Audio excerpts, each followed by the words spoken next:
वाले भी आ जाए और आर्ट्स वाले भी, तो अब कम्पीट करें। तो इशू ये आ जाता है कि जी एक थोड़ा सा ना बैकग्राउंड नॉलेज जब चीजों का होता है ना, तो ऐसे में भी आपको फायदा देगा। जैसे आप देखें कि आप ऐसे डिस्कस कर रहे हैं तो हमें कहीं ना कहीं से एग्जाम्पल कोड करनी पड़ती है, तो हिस्ट्री से एग्जाम्पल आएंगी, पर्सनैलिटीज आएंगी, तो वो कंट्री से आएंगी। तो इस तरह से ओवरऑल जो जनरल नॉलेज है ये आपको पे करेगा ओवरऑल CS, क्योंकि जितने भी क्वेश्चंस आपके आते हैं ना जनरल क्वेश्चन, तो आप जिस तरह देखते हैं कि इस्लामियात में अगर आप लें तो वो बोलते हैं कि मुस्लिम उम्मा जो है वो मसाइल का शिकार है, इनमें रिसोर्सेज में तो बहुत ज्यादा रिच है लेकिन पुअर इन मैनेजमेंट। तो हमें अगर आपको ज्योग्राफिकल फीचर्स आ रही आती होंगी, मुल्कों के रिसोर्सेज का पता होगा, लोकेशन का पता होगा, तो आप इजीली कोड कर सकते हैं जी। जैसे आप देखें ना मिडल ईस्ट है, हमें पता होगा कि मिडल ईस्ट में कहाँ का रिसोर्सेज पड़े हुए हैं, तो हम कोड कर सकते हैं कि फलां मुल्क के रिसोर्सेज इतने हैं, लेकिन मैनेजमेंट उस तरह की नहीं आ रही जी। इसी तरह आप देखें कि पाक अफेयर है, तो पाक अफेयर इंडिया की ज्योग्राफिकल फीचर हमें आती होंगी, पाकिस्तान की ज्योग्राफिकल फीचर आती होंगी, तो हम पाक अफेयर के अंदर बहुत अच्छा जो है वो दे सकते हैं जी, अपना बेस्ट दे सकते हैं। जैसे आप देखिए एक छोटा सा क्वेश्चन है आपसे डिस्कस करना है कि क्वेश्चन आता होता है कि geo strategic position of Pakistan, question बहुत आता है जी, लेकिन हम ना रट्टा लगाते हैं, क्रैमिंग होती है। आप देख लें कि हम सारे दोस्त जब आते हैं तो हमें यही कहा जाता है कि एज इट आप कर लेंगे, क्रैमिंग कर लेंगे तो काम हो जाएगा, लेकिन क्रैमिंग कितना करें जी, एक लिमिट होती है जी क्रैमिंग की भी। तो उसे चीजों को जब आप समझ लेंगे कि पाकिस्तान के वेस्ट में क्या है, पाकिस्तान के नॉर्थ में क्या है, पाकिस्तान के साउथ में क्या है, ईस्ट में क्या है, और ये जो स्टडी पोजीशन बन कैसे रही है, पर्शियन गल्फ किस साइड पे आ रही है, सेंट्रल एशिया कहाँ पे आ रहा है, चाइना सी पैक क्यों इधर से लेके चल रहा है, ये सिर्फ मैप के साथ है। मैप समझ आ गया तो समझ लेंगे सारा कुछ ही आप खुद से लिख लेंगे, रट्टा लगाने की जरूरत नहीं होगी, क्रैमिंग नहीं होगी, जस्ट आप क्या होगा जी एक्सप्लेनेशन है जी। तो आज पहला दिन है जी, तो हम आपको ना थोड़ा सा पहले तारफ करवाएंगे मैप का, टर्मिनोलॉजीज का सीखने का अमल जो यहाँ से स्टार्ट करेंगे जी। तो सबसे पहले आप देखेंगे टर्म होती है आइलैंड। आइलैंड का तो सबको पता होगा जी, क्या होता है जी? जी आपको पता है कि जमीन का एक ऐसा टुकड़ा जिसके चारों तरफ क्या हो जी, पानी हो, तो उसको क्या बोलते हैं जी, आइलैंड। आपको पता है आइलैंड को अगर आपसे देखा जाए तो दुनिया का सबसे बड़ा आइलैंड कौन सा है? ग्रीनलैंड। अब आप देखें ना ग्रीनलैंड है, तो ग्रीनलैंड का पूछ लेते हैं कि ग्रीनलैंड है कहाँ पे जी, तो कहाँ पे आता है? नॉर्थ अमेरिका में। हमने याद रखना है, पूरी दुनिया इंशाल्लाह हम आपको पढ़ाएंगे और आपको हर कंट्री का पता चलेगा कि दुनिया में कौन सा मुल्क है और किस जगह पे। ये मेरा आपसे वादा है कि इंशाल्लाह जब हम पूरी दुनिया डिस्कस करेंगे तो एक एक कंट्री आपको पता चलेगा, उसकी लोकेशन पता चलेगी और उसकी बेसिक जो मेजर कंट्री है इंशाल्लाह उनकी हम हिस्ट्री भी करेंगे। तो आप ये देखेंगे जी आइलैंड जो है ये ग्रीनलैंड, ठीक है जी। दुनिया का सबसे बड़ा आइलैंड कौन सा हो गया जी? ग्रीनलैंड। और आपने याद रखना है ये आता कहाँ पे है? अब आता है जी कि जमीन का एक ऐसा टुकड़ा जिसके क्या है जी, तीन साइडों में पानी है, एक साइड पे खुश्की है, उसे क्या बोलते हैं जी? पेनिनसुला। आपने याद रखना है जी दुनिया का सबसे बड़ा पेनिनसुला कौन सा जी? Arabian peninsula. अब आपको पता है जब छोटी क्लास में पढ़ते थे तो हम बोलते थे जजीरा नुमा अरब। एक होता है ना उर्दू में जजीरा बोलते हैं आइलैंड को, जजीरा नुमा क्या होता है? पेनिनसुला जी। आपने याद रखना जी अगर आपके साथ हम इधर शेयर करें तो पेनिनसुला की एक पिक्चर बना देते हैं। आप ये देखें दुनिया का सबसे बड़ा जो पेनिनसुला है वो कौन सा है जी? Arabian peninsula. इसमें बड़ा मुल्क क्या आएगा जी? Saudi Arabia. इसके नीचे क्या आ जाएगा जी? यमन। और इधर क्या आएगा? ओमान। इधर एक छोटा सा मुल्क आता है जिसको क्या बोलते हैं? UAE, United Arab Emirates. ठीक है जी। यूएई के बारे में क्या जानते हैं, किसी को पता है जी? 7 स्टेट्स है जी। कौन कौन सी स्टेट है जी यूएई की?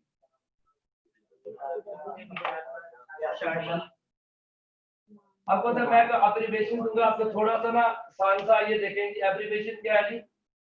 ये एब्रिविएशन है जी एक, तो एक एब्रिविएशन साद के नाम से, SAAD साद। साद एस से क्या बनता है? शारजा। ए से अबू जैदी, ए से अजमान, डी से दुबई। 4 स्टेट पक्की हो गई जी। अब इसके नीचे एक और एब्रिविएशन बना ले जी, ये आ जाता है फर। से फजूरा है, यू से अल ऐन भी पढ़ते हैं, उम्मुल क्वीन भी पढ़ते हैं, उम्मुल क्वीन, और आर से रासुल खैमा। तो 7 स्टेट आपने याद रखनी है यूएई की, यूनाइटेड जो है अरब एमिरेट्स है जिसको बोलते हैं।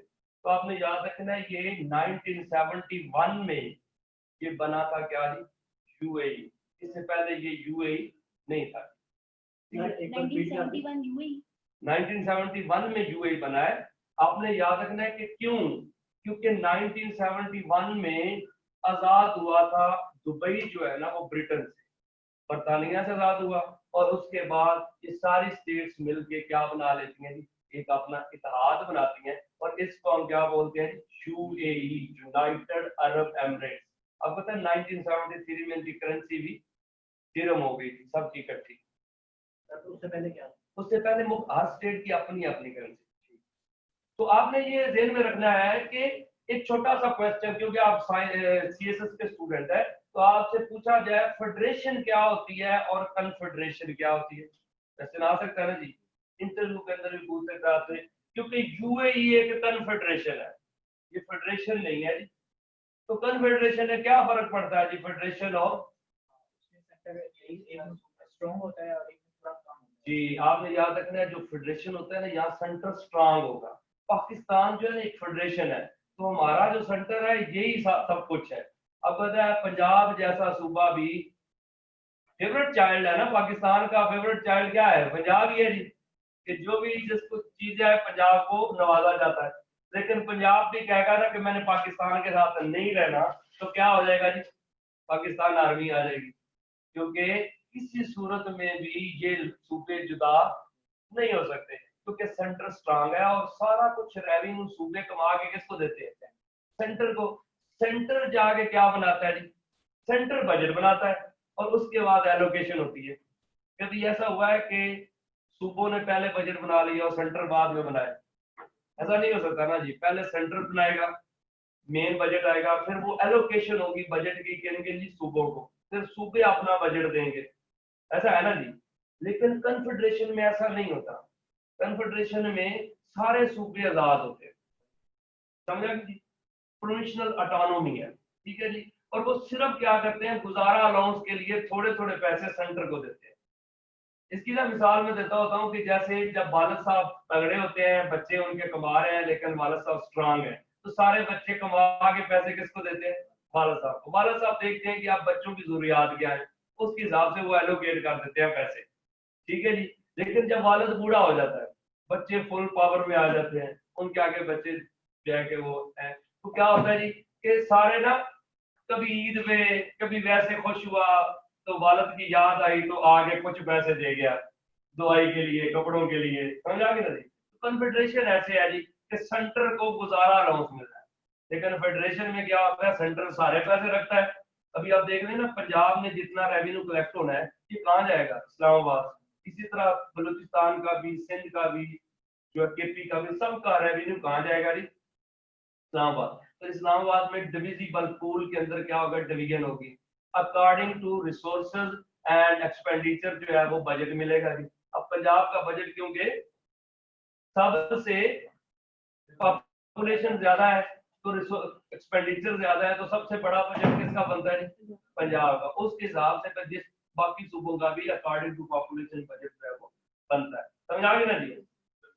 क्लियर नहीं हो क्या इसमें सर, आप इसको मतलब पॉलिटिकल साइंस पे जिस तरह इसकी उस सेंस में थोड़ा सा बताइए ना, कि मतलब घरेलू मिसालें तो आप दे रहे हैं, लेकिन इसकी जो प्रैक्टिकल इम्प्लीमेंटेशन प्रैक्टिकल तो मतलब तारा पे कहने का मतलब ये है कि फर्क क्या हुआ फिर फेडरेशन और उसमें, ये तो आपने मिसालें दी ना कि मैं वही बता रहा हूँ, आप देखें ना, यूएई है, यूएई कन्फेडरेशन है, क्योंकि यूएई की हर स्टेट एक इंडिपेंडेंट स्टेट है। सिर्फ क्या है कि जो अबू धाबी है ना, उसको एक सेंटर पॉइंट दिया गया है, ठीक है जी। लेकिन क्या होता है कि अब दुबई देख ले तो दुबई अपने कारोबार में इंडिपेंडेंट। अब शारजा को देखिए, शारजा का अपना बिजनेस है, समझ रहे कि नहीं। पाकिस्तान का जो होगा वो सूबों की आइडेंटिटी इंटरनेशनल लेवल पे नहीं है, दुबई की आइडेंटिटी इंटरनेशनल लेवल पे अलग से है। सिर्फ वो आपको होता है टेरिटरी जो होती है ना, किसी भी मुल्क की जो टेरिटरी है ना, जरूरी है इस वजह से ये सारी स्टेट्स इकट्ठी हुई हैं ताकि दुनिया में हम अपना एक इमेज रखें, क्योंकि थोड़ी टेरिटरी बेहतर होगी तो बंदे की मतलब कंट्रीज की क्या होता है सेटअप जो है वो बेहतर होता है। आप इसको क्या समझ नहीं है किस तरह बीच में जो इनका डिफरेंस है हाँ। मतलब वो कॉमन है कि वो भी सबका अलग है। मेरे भाई डिफरेंस तो सबका है, लेकिन अगर कोई स्टेट अलहदा होना चाहे तो ये नहीं हो सकता कि जिस तरह हमारा बलूचिस्तान आप हमसे कह के हम अलहदा होना है तो हम उससे कह के नहीं हो सकता। अगर इधर कोई स्टेट अलहदा होना चाहे तो वो हो सकती है। कन्फेडरेशन में ये फर्क होता है कि सेंटर से आप अलहदा होना चाहें तो आप हो सकते हैं, लेकिन फेडरेशन में नहीं हो सकते। आप पता है 1971 में 16 दिसंबर को जो ढाका हमसे अलग हुआ था वो जंग के बाद हुआ है ना जी। ऐसे तो नहीं हुआ कि जनाब उसने कहा मैंने अलहदा होना, हमने कहा ठीक है जी आप हो जाओ। बकायदा जंग हुई, जंग के बाद हमारी फेडरेशन जो है वो हार गई, जिसकी वजह से ढाका हमसे जुदा हो गया। ये हुआ था ना जी। क्योंकि आप ये देखें कि जो यूएनओ है, यूएनओ भी एक कन्फेडरेशन की एक अलामत है, क्योंकि हम यूएनओ का हिस्सा है। हम भी गुजारा नोट जो पैसे हैं हर मुल्क भेजता है किसको जी, यूएनओ को। ठीक है जी, आपको पता है जापान अमेरिका ये बड़े ममालिक जो है ये ज्यादा डोनेशन देते हैं, लेकिन जो छोटे ममालिक हैं ये भी यूएनओ को पैसा भेजते हैं। तो यूएनओ फिर पीस के ऊपर और एजुकेशन के ऊपर और मेडिसिन के ऊपर वो आगे पैसा लगाती है। लेकिन हम कल कहें कि हम यूएनओ का हिस्सा नहीं रहना तो ये जरूरी नहीं है कि हम जबरदस्ती हमें रखा जाए। जितनी ऑर्गेनाइजेशन है दुनिया में वो कन्फेडरेशन की बेस पे है, लेकिन यूएई जो ये कंट्री है ये बेसिकली क्या है, यहाँ पे कन्फेडरेशन। क्लियर हो गया जी? जी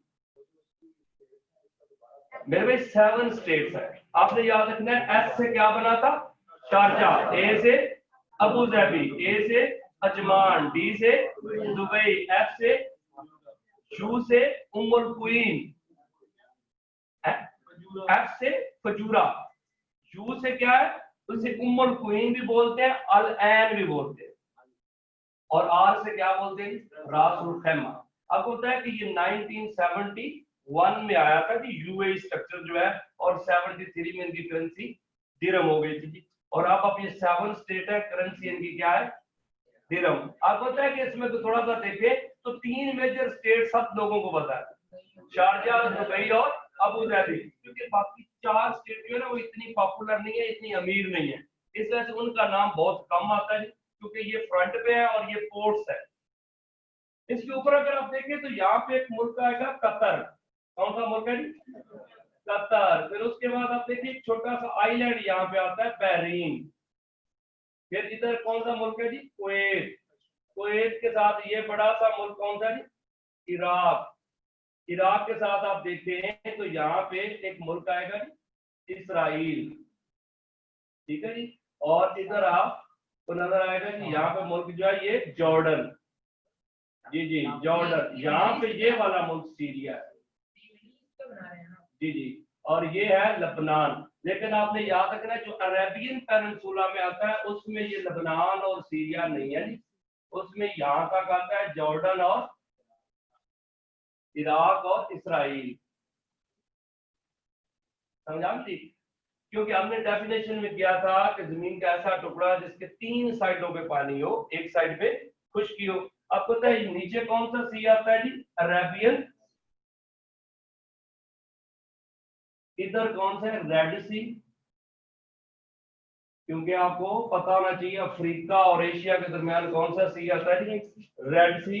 यहाँ पे कौन सी गल्फ है जी, ये आपको पता है इधर ईरान आ जाता है तो यहाँ पे गल्फ आएगी कौन सी जी, पर्शियन गल्फ। तो क्लियर हो गया जी कि इसके ऊपर यहाँ पे ये जी बाकी 3 साइडों पे क्या आ जाता है, पानी।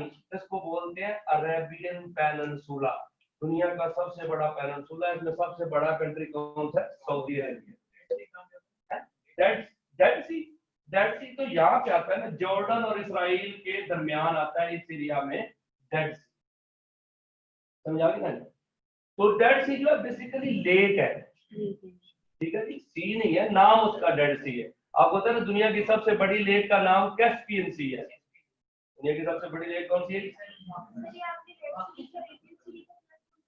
ये गल्फ है, पर्शियन गल्फ। ठीक है जी, क्लियर हुआ जी? एक टर्मिनोलॉजी हमने की थी अरबियन पेनिनसुला, तो आपको मैंने कंट्री बता दी है कि ये कंट्री इसमें आते हैं। जी जी। गल्फ जो है क्या होता है, नहीं भाई ये देखें ना, ये आगे जो मुल्क आएगा ना, आप ये देखें ये ईरान है, ठीक है ना जी। ये ऊपर यहाँ पे जाके ऐसे ये सारा कंट्री कौन सा आएगा जी, ईरान। ये वाला जो पोर्शन है ना, ये गल्फ है। गल्फ के भी बताता हूँ होती क्या है, ठीक है जी। अभी सिंपल आप इस नक्शे को देख, फिर हो गया जी। कैस्पियन सी की तरह ये उसने जॉर्डन कैस्पियन नहीं, कैस्पियन और जगह पे है। कैस्पियन मैं आपको अभी सिर्फ आप इनको देखें, क्योंकि अगर उस तरह घूमेंगे फिर वो एक लेक्चर में सारा डिस्टर्ब हो जाएगा। ये पेनिनसुला की हमने डेफिनेशन की 3 साइड से बॉर्डर होगा, लेकिन इसकी जो मेजॉरिटी में वो लैंड आ रही है, आप ऊपर देखिए जॉर्डन इराक, भाई आप समझे नहीं, इधर रेड सी है, इधर अरेबियन सी है, लेकिन सर इसके साथ लैंडेड का कनेक्शन तो है ना यमन और ओमान का। मेरे भाई अब ये देखो, ये तो सारा इनके, ये देखो ना, इधर भी पानी, इधर भी पानी, इधर ये जमीन का इकट्ठा टुकड़ा है ना, कंट्री वाइज तो नहीं आपने देखना। अब basically Arabian peninsula Saudi Arabia को कहते हैं। नहीं, अरब सारे को बोलते हैं। ये उस दौर में नहीं था ना, ये जजीरा नुमा अरब जो था उसमें उस वक्त के प्रोविंसेस थे, ये कंट्री नहीं थे। कंट्री तो वक्त के बाद बने हैं, जैसे जैसे आजादी मिली आपको होता है, पहले ये ओटोमान एम्पायर के अंडर थे, लेकिन 1914 की वार है, वर्ल्ड वार 1, उसके बाद आपको होता है कि यहाँ पे ट्रीटी हुई थी 1919 में, ट्रीटी ऑफ वर्साइल्स बोलते हैं। उसके तहत आपको पता है जर्मनी के टुकड़े हुए थे और ओटोमान एम्पायर के भी टुकड़े। आपको पता है एक ट्रीटी है जी जो 1916 में हुई थी, उसका नाम है साइस पिकॉट, जिसके तहत आपको पता है कि जॉर्डन, इराक, कुवैत और ये जो पैलेस्टाइन वाला एरिया है ये मिला था ब्रिटेन को, और लेबनान और सीरिया दे दिया गया था फ्रांस को, ठीक है ना जी। उसके बाद ही क्या हुआ था जी कि ज्यूज को आबाद किया गया इस एरिया में। आपको पता है ना 14 मई 1948 दुनिया के नक्शे पे इसराइल एक मुल्क बन के उभरता है।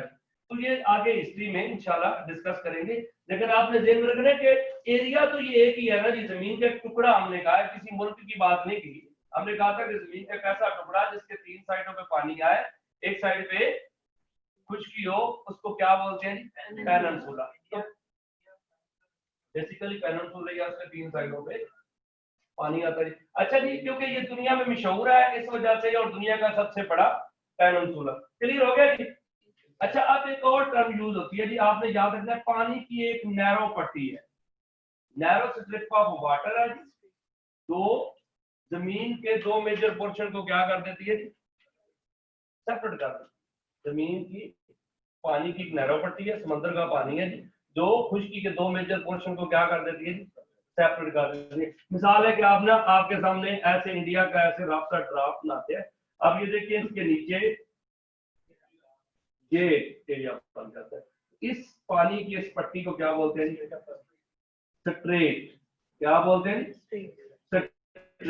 आपको पता है दुनिया की सबसे बड़ी स्ट्रेट क्या है जी, strait of Malacca, strait of Indonesia को मलेशिया से सेपरेट कर जी। जी जमीन के ना 2, ये समंदर का पानी है, आपने ये ध्यान रखना है, पानी कौन सा है जी, समंदर का है, और जमीन के 2 मेजर पोर्शन को आपस में सेपरेट कर रहा है जी। तो उस वजह से देखे ना कि ये श्रीलंका है, श्रीलंका आपको पता है टीयर ऑफ इंडिया बोलते हैं। श्रीलंका क्या बोला जाता है, कि इंडिया जो है वो रो पड़ा था, श्रीलंका बन गया टीयर ऑफ इंडिया। तो आपने याद रखना है कि अगर ये दरमियान में पट्टी ना होती तो इंडिया और श्रीलंका की बाउंड्री आपस में, ये इसको बोलते हैं पाल स्ट्रेट, PALK, पाल स्ट्रेट। ठीक हो गया जी, इंडिया और श्रीलंका, इंडोनेशिया और मलेशिया के दरमियान दुनिया की सबसे बड़ी स्टेट है, स्टेट ऑफ मलाका। ठीक है ना जी, स्ट्रेट पता चल गई जी कि नहीं चली। फिर भाई आपने सिंपल याद रखना है कि जमीन के 2 टुकड़े हैं जी, उनके दरमियान समंदर का पानी गुजर रहा है जी, narrow strip of water that separate the 2 major portion of land. ठीक है, उसको क्या बोलते हैं, स्ट्रेट। उर्दू में से बोलते हैं आब नाए। आब क्या होता है जी, पानी, नाए होती है पट्टी, तो आब नाए पानी की पट्टी, समझा कि नहीं। इसी तरह इसके उल्ट अगर आ जाए कि 2 पानियों के दरमियान जमीन आ जाए, उसको बोलते हैं इस्थमस, इस्थमस। ठीक है जी, ये आपने याद, इसको बोलते हैं खाक नाए। क्या बोलते हैं, हॉक नाइट। आपको पता है कि नॉर्थ अमेरिका और साउथ अमेरिका के दरमियान एक छोटा सा मुल्क आता था पनामा। पहले थी इस्थमस ऑफ पनामा, लेकिन बाद में क्या हो गया कि वहां से आपको पता है एक नहर बन गई जिसका नाम है पनामा कैनाल।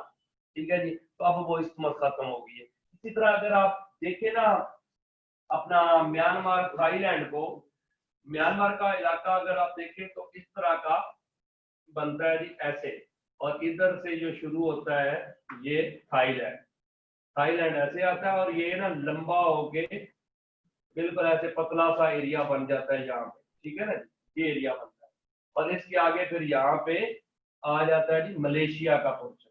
समझा भी जी। अब ये देखें ये थाईलैंड का एरिया ये यहाँ से पतला हो रहा है। इधर कौन सा सी है जी? साउथ चाइना सी। दुनिया का सबसे बड़ा सी कौन सा जी? साउथ चाइना सी। इधर है एंडीमान सी। समझा कि एंडीमान सी और साउथ चाइना सी को कौन सी चीज जो है सेपरेट कर रही है जी? ये वाली पट्टी। अगर ये ना होती तो साउथ चाइना सी किससे मिल जाता जी? एंडीमान सी से। तो इस वजह से इसको बोलते हैं इस्थमस ऑफ कारा। इस्थमस ऑफ कारा ये थाईलैंड के इलाके में बनती है, इस्थमस ऑफ कारा। क्लियर हुआ कि नहीं जी?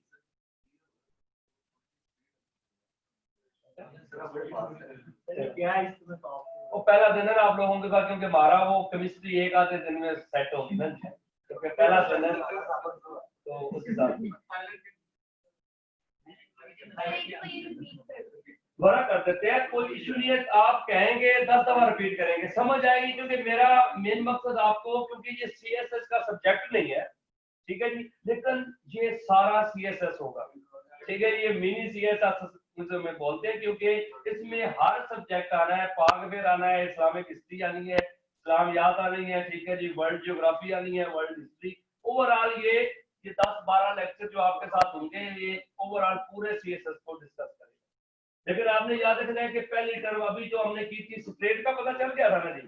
इस तो बस आपने सिंपल याद रखना है उल्ट है किसके जी?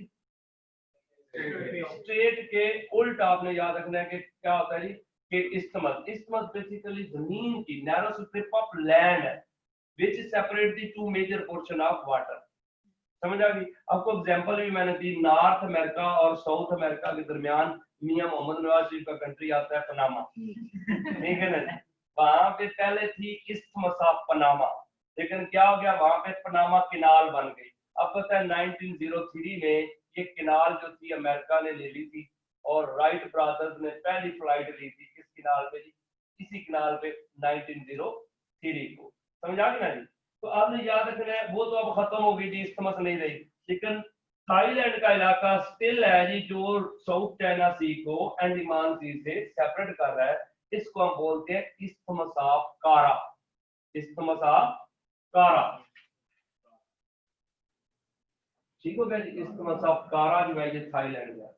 पनामा अभी भी है, पनामा कंट्री है, लेकिन पनामा इस्थमस ऑफ पनामा नहीं है। आपने स्पेसिफिक क्वेश्चन से अटलांटिक क्वेश्चन में जाना है तो उन्होंने एक नया तो नहर बना दी ना, वो इस्थमस नहीं ना रही। अब पनामा कैनाल या स्ट्रेट आप आर्टिफिशियल स्ट्रेट बन गई ना भाई। अब इस्थमस खत्म हो गई। इस्थमस तो ये थी कि अगर नहर ना बनती तो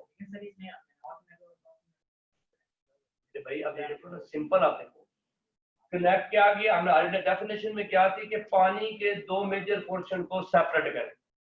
समझाओगे ना जी? तभी इस्तेमाल बननी थी ना। अब ये कनेक्ट कर रही है किसको जी? पैसिफिक ओशन को अटलांटिक ओशन से। अब इसको आप स्ट्रेट बोल सकती हो या पनामा कैनाल बोल सकते हो। इस्तेमाल तो खत्म हो गई ना जी, क्योंकि आप ये देखिए ना, ये थाईलैंड का एरिया है, तो इधर साउथ चाइना सी है, इधर अंडमान सी। इन दोनों के दरमियान जमीन ना होती तो अगर कटाव इधर से मिसाल कर देते हैं तो क्या हो जाना जी? ये फिर स्ट्रेट बन जानी है, इस्तेमाल खत्म हो जानी। क्योंकि इस्तेमाल क्या है? Narrow strip of land which separate the two major portion of water. समझ आ गई कि नहीं? क्लियर हो गया जी? अब आगे चलते हैं। आपने देखे जी कि एक और टर्म हमने 4 टर्मिनोलॉजी डिस्कस किए हैं, आइलैंड, पेनिनसुला, स्ट्रेट और इस्तेमाल। अब आपसे पूछ रहे हैं जी कि ये गल्फ क्या होती है, बे क्या होती है, बाइट क्या है, क्रीक क्या है, तो जानते हैं जी इसके बारे में?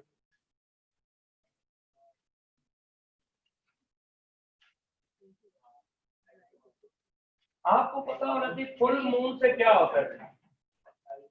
फुल मून जब होता है उस वक्त क्या होता है, टाइड बनती है। आपका जी मदो जजर, आपको पता है मदो जजर इस्लाम बुक किसकी है जी?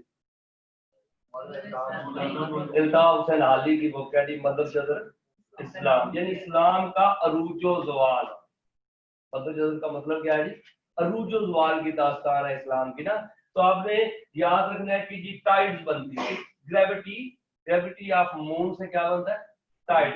आपको पता है जब समझ ले ये जमीन है जी, ये सारी जमीन है, आपको पता है जब टाइड्स बनती हैं तो समंदर की लहरें जो है वो उठ उठ के किधर आती हैं, किनारों की तरफ। ठीक है जी, जब आती हैं तो टकराएंगी किनारों से, जहां से किनारा कमजोर होता है क्या होता है, कटाव हो जाता है। आपको पता होना चाहिए कि जब कटाव होता है ना तो ऐसी सिचुएशन बन जाती है, पानी खुश्की में चला जाता है और जो है कि खुश्की जो है वो पानी के साथ बह के समंदर में आ जाती है, ऐसा हो जाता है। अगर छोटे लेवल पे हो ना तो इसको हम बोलते हैं क्रीक। क्या बोलते हैं जी? आपको पता है इशू है इंडिया और पाकिस्तान का सर क्रीक। आपको पता है इंडिया पाकिस्तान का रन ऑफ कच्छ पे है जी। रन ऑफ कच्छ कहाँ पे, किसको पता है?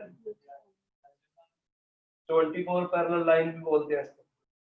दुनिया में 4 बाउंड्रीज के नाम इस तरह आते हैं, एक 24 पैरेलल लाइन है, एक 17 पैरेलल लाइन है, एक 38 पैरेलल लाइन है, एक 49 पैरेलल लाइन है। इनके बारे में पता है जी कुछ? ये भी ना जी 38 जी होती क्या है पैरेलल लाइन, ये भी किसी को पता है? अभी ना इंशाल्लाह इसके बाद ना क्रीक के बाद हम उधर ही जाएंगे, इक्वेटोरियल लाइन, पैरेलल लाइन, वो आज इंशाल्लाह आपके साथ डिस्कस करेंगे। आप ये देखिए क्रीक है जी, सर क्रीक इशू। आपको पता है कि ये इंडिया और पाकिस्तान, हमारा थरपारकर वाला रीजन है सिंध, इंडिया का इंडियन गुजरात है, वहां पे जो है ना कि ये इशू है जी 60 माइल का ना एरिया है। इसमें पानी भी दलदली जमीन है, कहीं समंदर का पानी है, कहीं खुश्की है, तो मिक्स है। क्योंकि आपको पता है इस तरह के कटाव हुए ना पाकिस्तान में 15 क्रीक्स हैं, जिनमें से 14 पाकिस्तान के पास है। One is disputed between India and Pakistan which is called sir creek.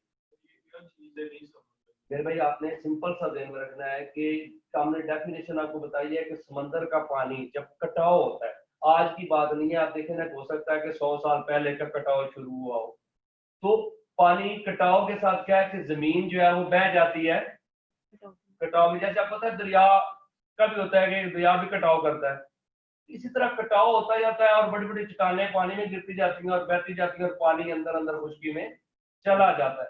तो अगर इस तरह की सिचुएशन है, सबसे छोटे लेवल पे हमने बात की क्रीक बोलते हैं, ठीक है जी।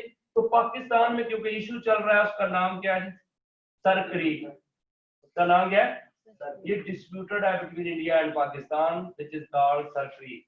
ठीक है जी। लोकेशन आपको पता होना चाहिए, सिंध के जो है ना एरिया आता है थरपारकर और इंडियन गुजरात है। नरेंद्र मोदी का इलाका कौन सा है?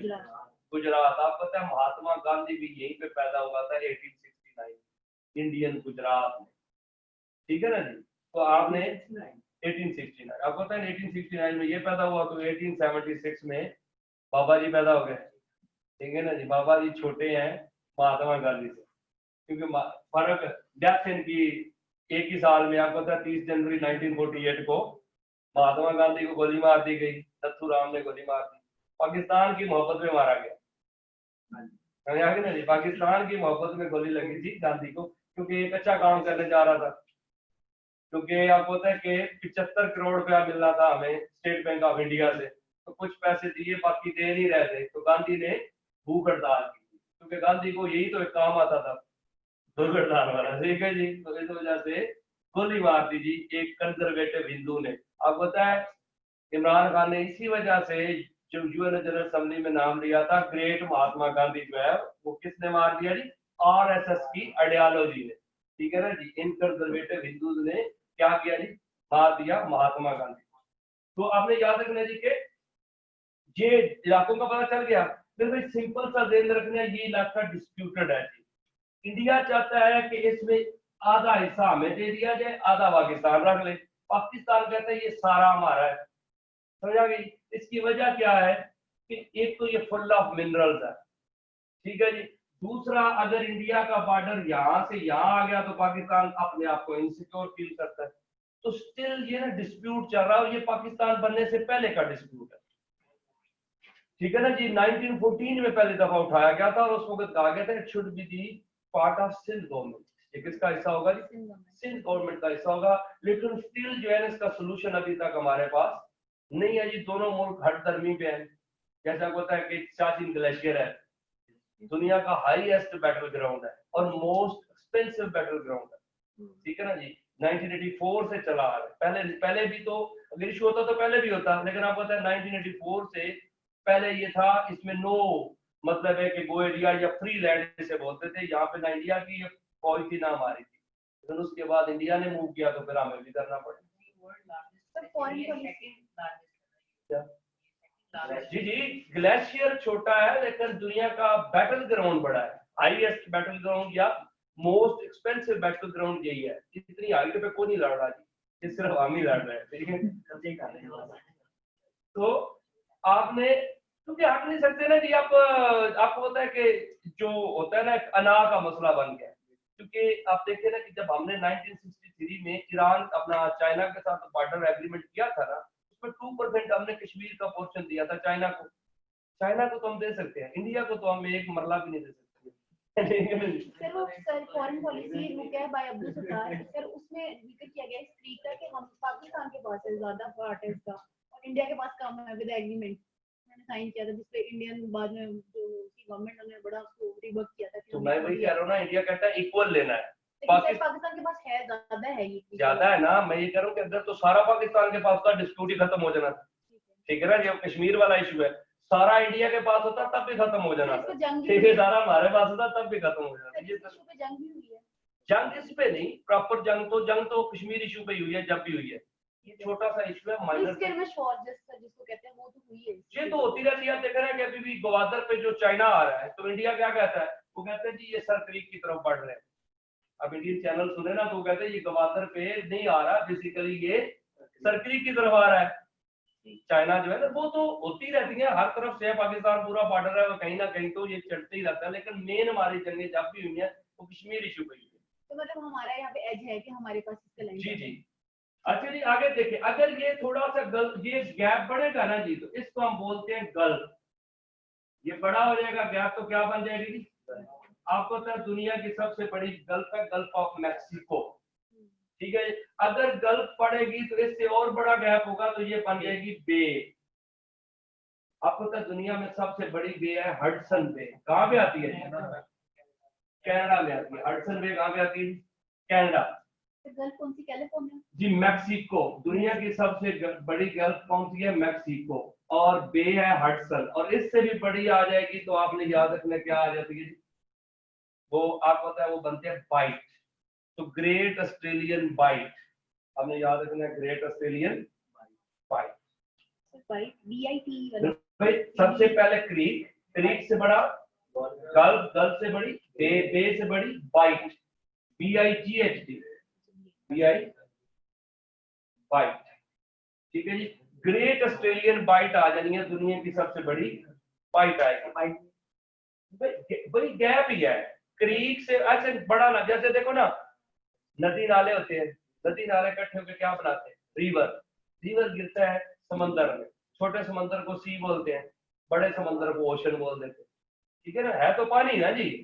मगर इस हिसाब से पहला गैप था क्रीक, क्रीक से बड़ा हुआ गल्फ, गल्फ से बड़ी बे से बड़ी बाइट, ग्रेट ऑस्ट्रेलियन बाइट। दुनिया की सबसे बड़ी बाइट कौन सी है जी, ग्रेट ऑस्ट्रेलियन बाइट। ये क्लियर हुआ जी कि नहीं हुआ?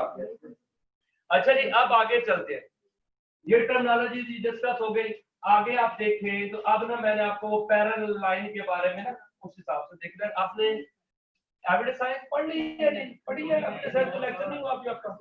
अच्छा जी आपने याद रखना है कि कुछ चीजें आप एविडेंस साइंस की डिस्कस करेंगी, जैसे कि लैटिट्यूड क्या है, लॉन्गिट्यूड क्या है, ठीक है। आज आपको टेक्निकल तरीके से पढ़ाएंगे, क्योंकि आपको पता है छोटी क्लासों में हम पढ़ते थे लेकिन किसी ने डिटेल नहीं बताया, बस वो कहते थे पाकिस्तान इतने अर्ज बल्द पे है, इतने तूल बल्द पे है, ठीक है। हमें नहीं पता था कि क्या होता है जी, अर्ज बल्द क्या होता है या तूल बल्द क्या होता है। आज आपसे डिस्कस करेंगे जी, तो आपको इंशाल्लाह एक जनरल सेंस में अवेयरनेस भी आएगी जी। आप ये देखें कि ये समझ लें कि ये एक लाइन हम खींच रहे हैं जी 0 डिग्री पे जी, इक्वेटोरियल लाइन है, इक्वेटर है। इसे क्या बोलते हैं? इक्वेटर, खत्ते इस्तवा, ठीक है जी। इक्वेटर को क्या बोलते हैं? खत्ते इस्तवा। इसके बारे में आप क्या जानते हैं जी? ये लाइन क्या होती है जी? क्या काम करती है? ये आपने याद रखना है, जमीन को ना 2 हिस्सों में डिवाइड करती है, नॉर्थ पोल और साउथ पोल में, ठीक है ना जी। सिंपल सा काम है इसका। इक्वेटर का मतलब यह है इक्वल, समझ आ गई जी।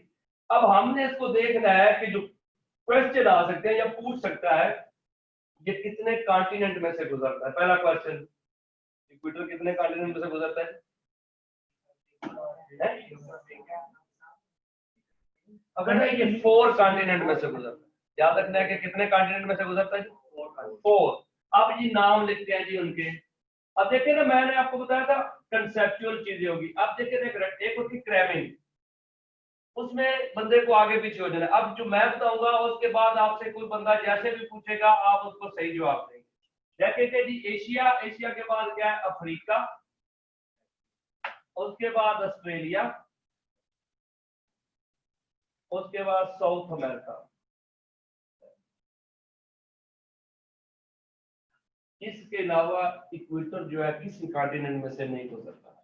अगर आपसे कोई पूछा जाए कि क्या इक्वेटर यूरोप से गुजरता है, नॉर्थ अमेरिका से, अंटार्कटिका से, नहीं गुजरता ना, ये 4 से गुजरता है जी। ऑस्ट्रेलिया, आप पता है क्या होता है जब ऑस्ट्रेलिया का नाम आता है लोगों को लगता है कि ये एक कंट्री है, कॉन्टिनेंट है, ठीक है। आपको पता है इसे ओशिनिया बोला जाता है, ओशन से, क्योंकि ये आइलैंड कॉन्टिनेंट बोलते हैं। ऑस्ट्रेलिया को क्या बोलते हैं? Island continent. इसमें हर मुल्क की आइलैंड है। अब बताया ना, ऑस्ट्रेलिया है, न्यूजीलैंड है, फिजी है, वनैटो है, टुवालो है, सुलमान आइलैंड, किरिबाती, नारो, पपुआ न्यू गिनिया, ये सारे मुल्क है जी किसके जी? ऑस्ट्रेलिया, ठीक है जी। मतलब एक मुल्क नहीं है हमारा, क्योंकि नजर जाती है ऑस्ट्रेलिया मतलब ऑस्ट्रेलिया। ऑस्ट्रेलिया के अंदर क्या है? और कंट्री है, 2 मेजर कंट्री है। न्यूजीलैंड आपको पता है पिछला कुछ अर्सा पहले जो फायरिंग हुई थी, ठीक है ना जी, तो न्यूजीलैंड में हुई थी। न्यूजीलैंड किसी कंट्री में और ये सिंगल ही है। न्यूजीलैंड जो है ये ऑस्ट्रेलियन कॉन्टिनेंट का हिस्सा है, ठीक है। ओशिनिया इसे बोलते हैं। इसमें सारे छोटे छोटे कंट्रीज हैं, आइलैंड कॉन्टिनेंट बोलते हैं इसको। इसमें न्यूजीलैंड आता है, लैंड ऑफ कीवीज जो बोलते हैं, समझा कि नहीं? क्योंकि हर मुल्क किसी ना किसी कॉन्टिनेंट का हिस्सा है जी। इस तरह नहीं हो सकता कि अलहदा हो जाए ना, क्योंकि अब देख ले कि कहीं ना कहीं किसी ना किसी वजह से सारे लोग एक दूसरे के साथ जुड़े हुए हैं। क्योंकि आइसोलेशन में ना तो कोई बंदा रह सकता है, ना ही कोई मुल्क रह सकता है, समझा कि ना जी। हर चीज आप देखो ना, पाकिस्तान इतना बड़ा मुल्क है, लेकिन हम भी ये नहीं कह सकते कि हमने किसी दुनिया के किसी मुल्क के साथ रिलेशन रखने ही नहीं है, हमने अलहदा रहना है, क्योंकि ऐसा हो ही नहीं सकता। तो एक बंदे के लिए भी ये नहीं मुमकिन नहीं है कि वो सारे काम खुद ही कर ले, क्योंकि ये ग्लोबल जो विलेज बनती जा रही है ना दुनिया, तो यही इसका फायदा ये है कि हर बंदा, एक बंदा एक ही काम कर रहा है और उसकी एक्सपर्टीज उसमें है, दूसरे बंदे की दूसरे में है, तो फिर वो सबकी एक्सपर्टीज मिलके सबको फायदा हो जाता है जी। ऐसा है ना जी। कुछ ममालिक हैं वो गाड़ियां बना रहे हैं, ठीक है, कुछ ममालिक हैं वो एग्रीकल्चर में बहुत आगे हैं, तो कुछ का एग्रीकल्चर काम आ जाता है, कुछ की मतलब है कि इंडस्ट्री काम आ जाती है, तो मिल के जाकर दुनिया को फायदा हो जाता है। अच्छा जी, ये कंट्रीज आपने याद रखने हैं, कॉन्टिनेंट एशिया, अफ्रीका, ऑस्ट्रेलिया और साउथ अमेरिका। इनके अलावा आपने ध्यान में रखना है इक्वेटर कहीं से नहीं गुजरता, इनमें से गुजरेगा। और एशिया में कौन सा मुल्क है जी? आगे क्वेश्चन आ रहा है, कौन से मुल्क? इंडोनेशिया। अब पता है मुस्लिम वर्ल्ड में सबसे बड़ा कंट्री है जी पॉपुलेशन वाइज, और इसे लैंड ऑफ 1000 आइलैंड बोला जाता है, हजारों जजीरों की सरजमीन है इंडोनेशिया जी। वोल्केनोज भी इसमें आते हैं, और क्या क्या हजारों जजीरों का, आइलैंड्स का कंट्री है ना। कोई कितने कंट्री जी, मतलब इस तरह जजीरे जजीरे हैं जी। ये आगे इसी में तो लोग क्या करते हैं, ये पाकिस्तानी लोग क्या करते हैं, जिन्होंने ऑस्ट्रेलिया जाना होता है वो इंडोनेशिया के जजीरों में चले जाते हैं, वहां से आगे दोनों तरीके से ऑस्ट्रेलिया पता है, आप इश्तिहार भी आता है, ऑस्ट्रेलिया वाले कहते हैं कि कोई बंदा भी इलीगल तरीके से ऑस्ट्रेलिया ना आए, हम इधर स्टे नहीं दें, ठीक है ना। क्योंकि इशू ये है, लोग इंडोनेशिया का वीजा लेके चले जाते हैं, क्योंकि इंडोनेशिया का वीजा जल्दी मिल जाता है, फिर उसके बाद वहां पे आगे कोशिश कर लेते हैं। लेकिन समंदर है, चांस बहुत ज्यादा हालात जो है वो खराब होते हैं, लेकिन लोग क्या करें, लोग रिस्क ले ही लेते हैं। तो आपने याद रखें जी कि अफ्रीका में कितने ममालिक में से गुजरता है जी, आपको होता है, अब एक एब्रिविएशन आपने याद रखना है, जीसीसी यूके डबल एस, ये 7 ममालिक है जी, ये एब्रिविएशन आपने याद रखना है, जीसीसी यूके डबल एस। जी से क्या है, गैबून, जी से क्या है जी, ये लिखते हैं जी सर, जी से क्या है गैबून, सी से है कांगो, और अगले सी से है DR Congo, Democratic Republic of Congo. हमने याद रखना है कि जो डॉक्टर, इसको हम ना डॉक्टर कांगो बोलते हैं, डेमोक्रेटिक रिपब्लिक ऑफ कांगो को याद करने के लिए डॉक्टर कांगो। यू से क्या बनता है जी, युगंडा, के से कीनिया, और एस से क्या है जी, सोमालिया। समझ आ गई। ये जो एस है ना जी, ये वाला, ये गबून से पहले एक छोटा सा आइलैंड कंट्री है जी, Sao Tome and Principe, Sao Tome and Principe. ये कंट्री छोटा है, नाम बड़ा है, ठीक है ना जी, साओ टोम एंड प्रिंसिप, जी PRINCIP। कांगो और ढाका कांगो में फर्क क्या है? मैं बताता हूँ, मेरे भाई, साओ टोम लिख लिया जी, एंड प्रिंसिप PRINCIP, प्रिंसिप। मेरे भाई कांगो जो है ना, ये मुल्क है, डॉक्टर कांगो रिपब्लिक है। अब मुल्क, कंट्री और रिपब्लिक में फर्क पता है जी क्या होता है, नहीं पता जी। अब पता है, रिपब्लिक जो होगी ना वो डेमोक्रेटिक होगी, कंट्री कोई भी हो सकता है। Pakistan is an Islamic Republic है, इस्लामिक कंट्री नहीं है, इस्लामिक रिपब्लिक है। हर रिपब्लिक कंट्री तो होता ही होता है, लेकिन हर कंट्री रिपब्लिक नहीं होगी जी। सऊदी अरेबिया जो है ना वो इस्लामिक कंट्री है, रिपब्लिक नहीं है, क्योंकि जिसका कॉन्स्टिट्यूशन ये कहता है कि यहाँ पे इलेक्टेड फॉर्म ऑफ गवर्नमेंट होगी, वो डेमोक्रेटिक होगा। समझा कि हमारा प्राइम मिनिस्टर जो है and president must be elected होगा जी। ऐसा तो नहीं कि डायनेस्टिक फॉर्म होगी जी, कि आगे खानदानी चलते रहेंगे, नहीं है ना जी। वो ज्यादा बात है कि हमारी पॉलिटिक्स में, हमारी पॉलिटिकल पार्टीज जो है ना वो डायनेस्टिक फॉर्म की है, जनाब बाप है, फिर बेटा है, फिर जनाब आगे पोता है, सारा एक ही खानदान चलेगा। अब देख रहे हैं बिलावल भुट्टो जरदारी जो है, उससे ज्यादा काबल जो है वो एतजाज हसन है जी, ठीक है जी, जिन्होंने, जो आप पता है पहला पाकिस्तान का कैदी जो है वो एतजाज हसन है। ये छोटा बच्चा था जब ये जेल में गया था स्टार्ट में, ठीक है जी, उस दौर में, इतना ही पुराना है। तो अभी भी वो बिलावल के पीछे हाथ मार के खड़ा होता है। अब क्या है, क्यों वो कहते जी हमारा कायद बिलावल। तो सोचने की बात है ना कि ये डायनेस्टिक फॉर्म है।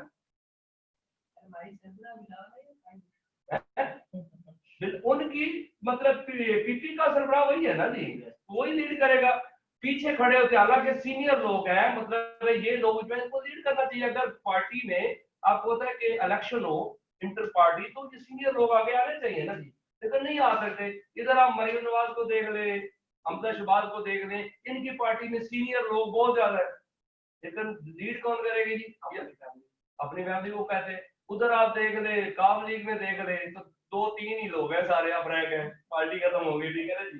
लेकिन उन्होंने, अब बात किसकी होनी है जी, उन्हीं की अपनी, कोई तीसरा बंदा उनकी पार्टी में नहीं आ सकता। आपको तो कम्युनिस्ट पार्टी जो है ना चाइना में, सिंगल पार्टी, एक ही पार्टी है पूरे मुल्क में और पार्टी कोई नहीं। लेकिन क्या होता है जी, इंटर पार्टी इलेक्शन होता है, और जो काबिल बंदा होता है वो ऊपर आ जाता है। अमेरिका में भी आप देख ले, 2 पार्टी है, डेमोक्रेटिक है और रिपब्लिकन है, तो दोनों में इंटर पार्टी इलेक्शन होते हैं। तो काबिल बंदे का नाम ऊपर आता है, फिर काबिल बंदा जो है वो आगे, दोनों पार्टी आपस में इलेक्शन लड़ती है, जो भी पार्टी जीतती है। समझा नहीं? तो ये बड़ा फर्क है जी, इलेक्शन, इंटर पार्टी इलेक्शन का बहुत जरूरी है, ताकि काबिल बंदा, जो वर्कर बंदा ऊपर आए।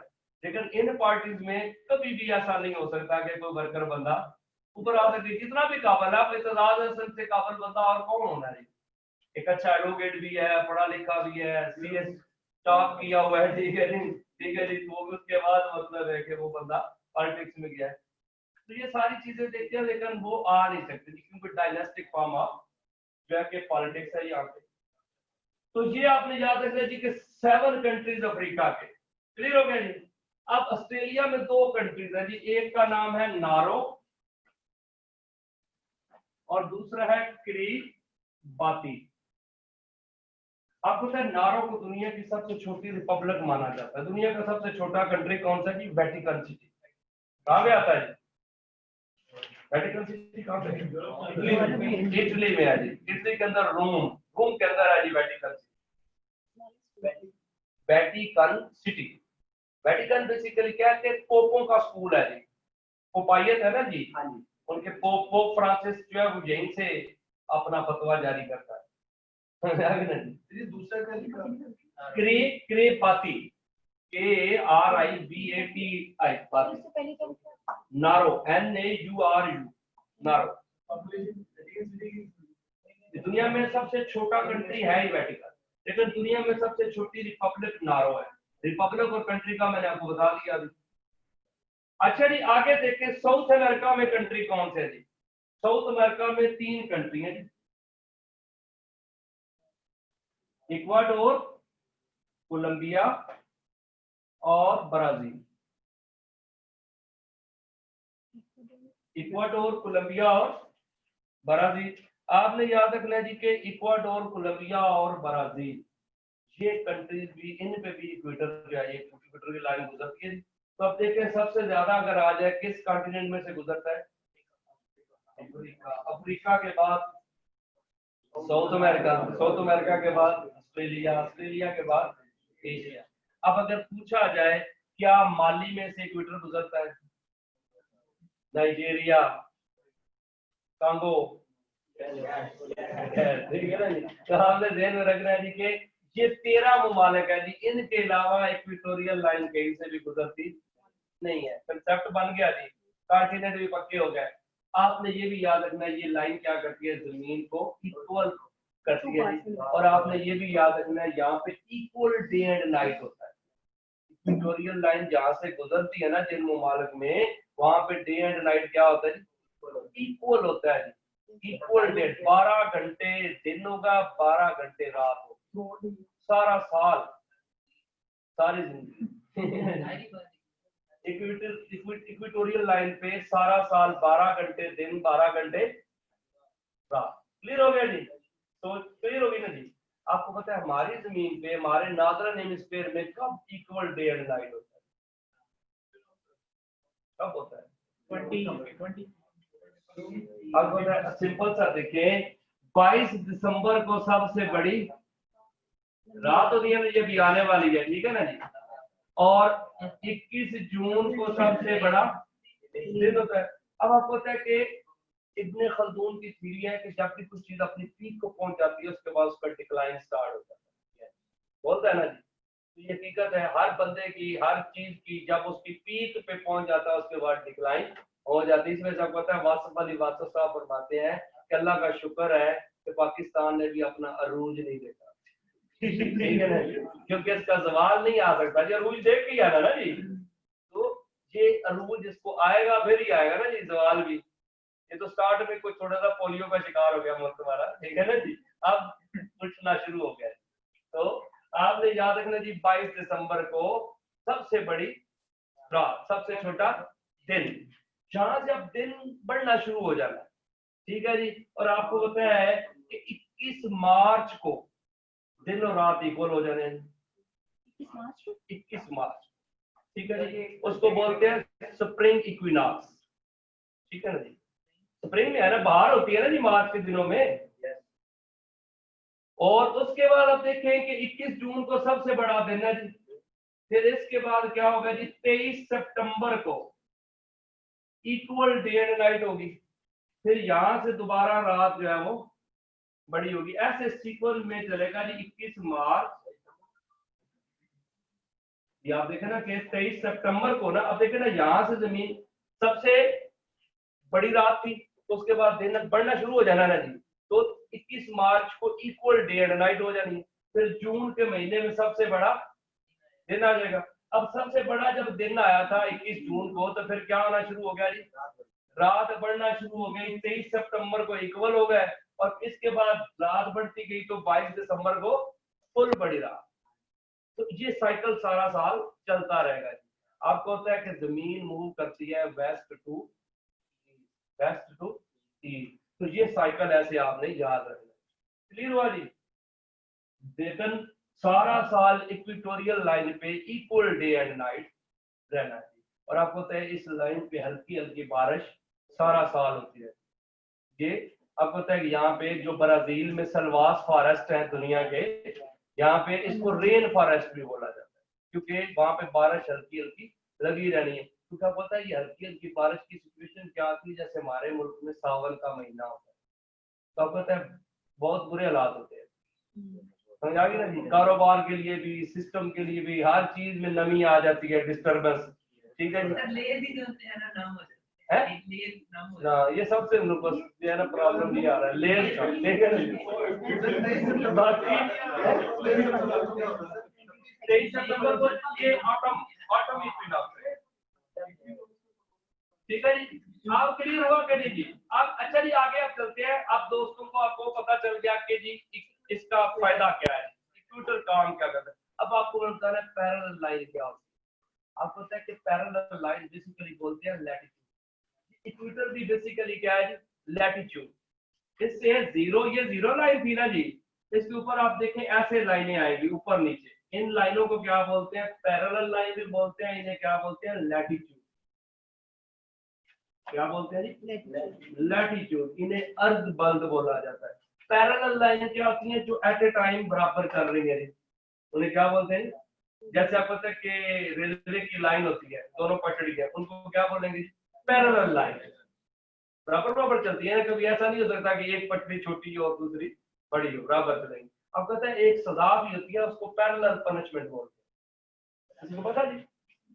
आपको पता है एक बंदा है एट ए टाइम 2 जुर्म कर लेता है, ठीक है जी, तो या तो उसको कंसेक्टिव होगी या पैरेलल पनिशमेंट होगी, उसे कंकरेंट पनिशमेंट भी बोलते हैं। जैसे क्या पता है एक बंदा चोरी करने आया, चोरी की सजा है 3 साल, ठीक है जी, उसने किसी बंदे को हर्ट कर दिया, उसकी सजा 2 साल मिली, 5 साल टोटल उसकी सजा है। अगर तो पैरेलल चलेगी तो क्या होगा जी कि यहाँ पे 2 साल चली, यहाँ पे 3 साल। जब ये 2 साल कंप्लीट होगी तो ये भी ऑटोमेटिक क्या हो जाएगी जी, 2 साल खत्म हो जाएगी, तो फिर उसको सजा कितनी होगी, टोटल 3 साल। तो ये पैरेलल है, ठीक है जी। लेकिन अगर उसको कंसेक्टिव चलेगी तो फिर क्या होगा जी, पहले 3 साल खत्म हो गए, फिर अगले 2 साल चलेगी।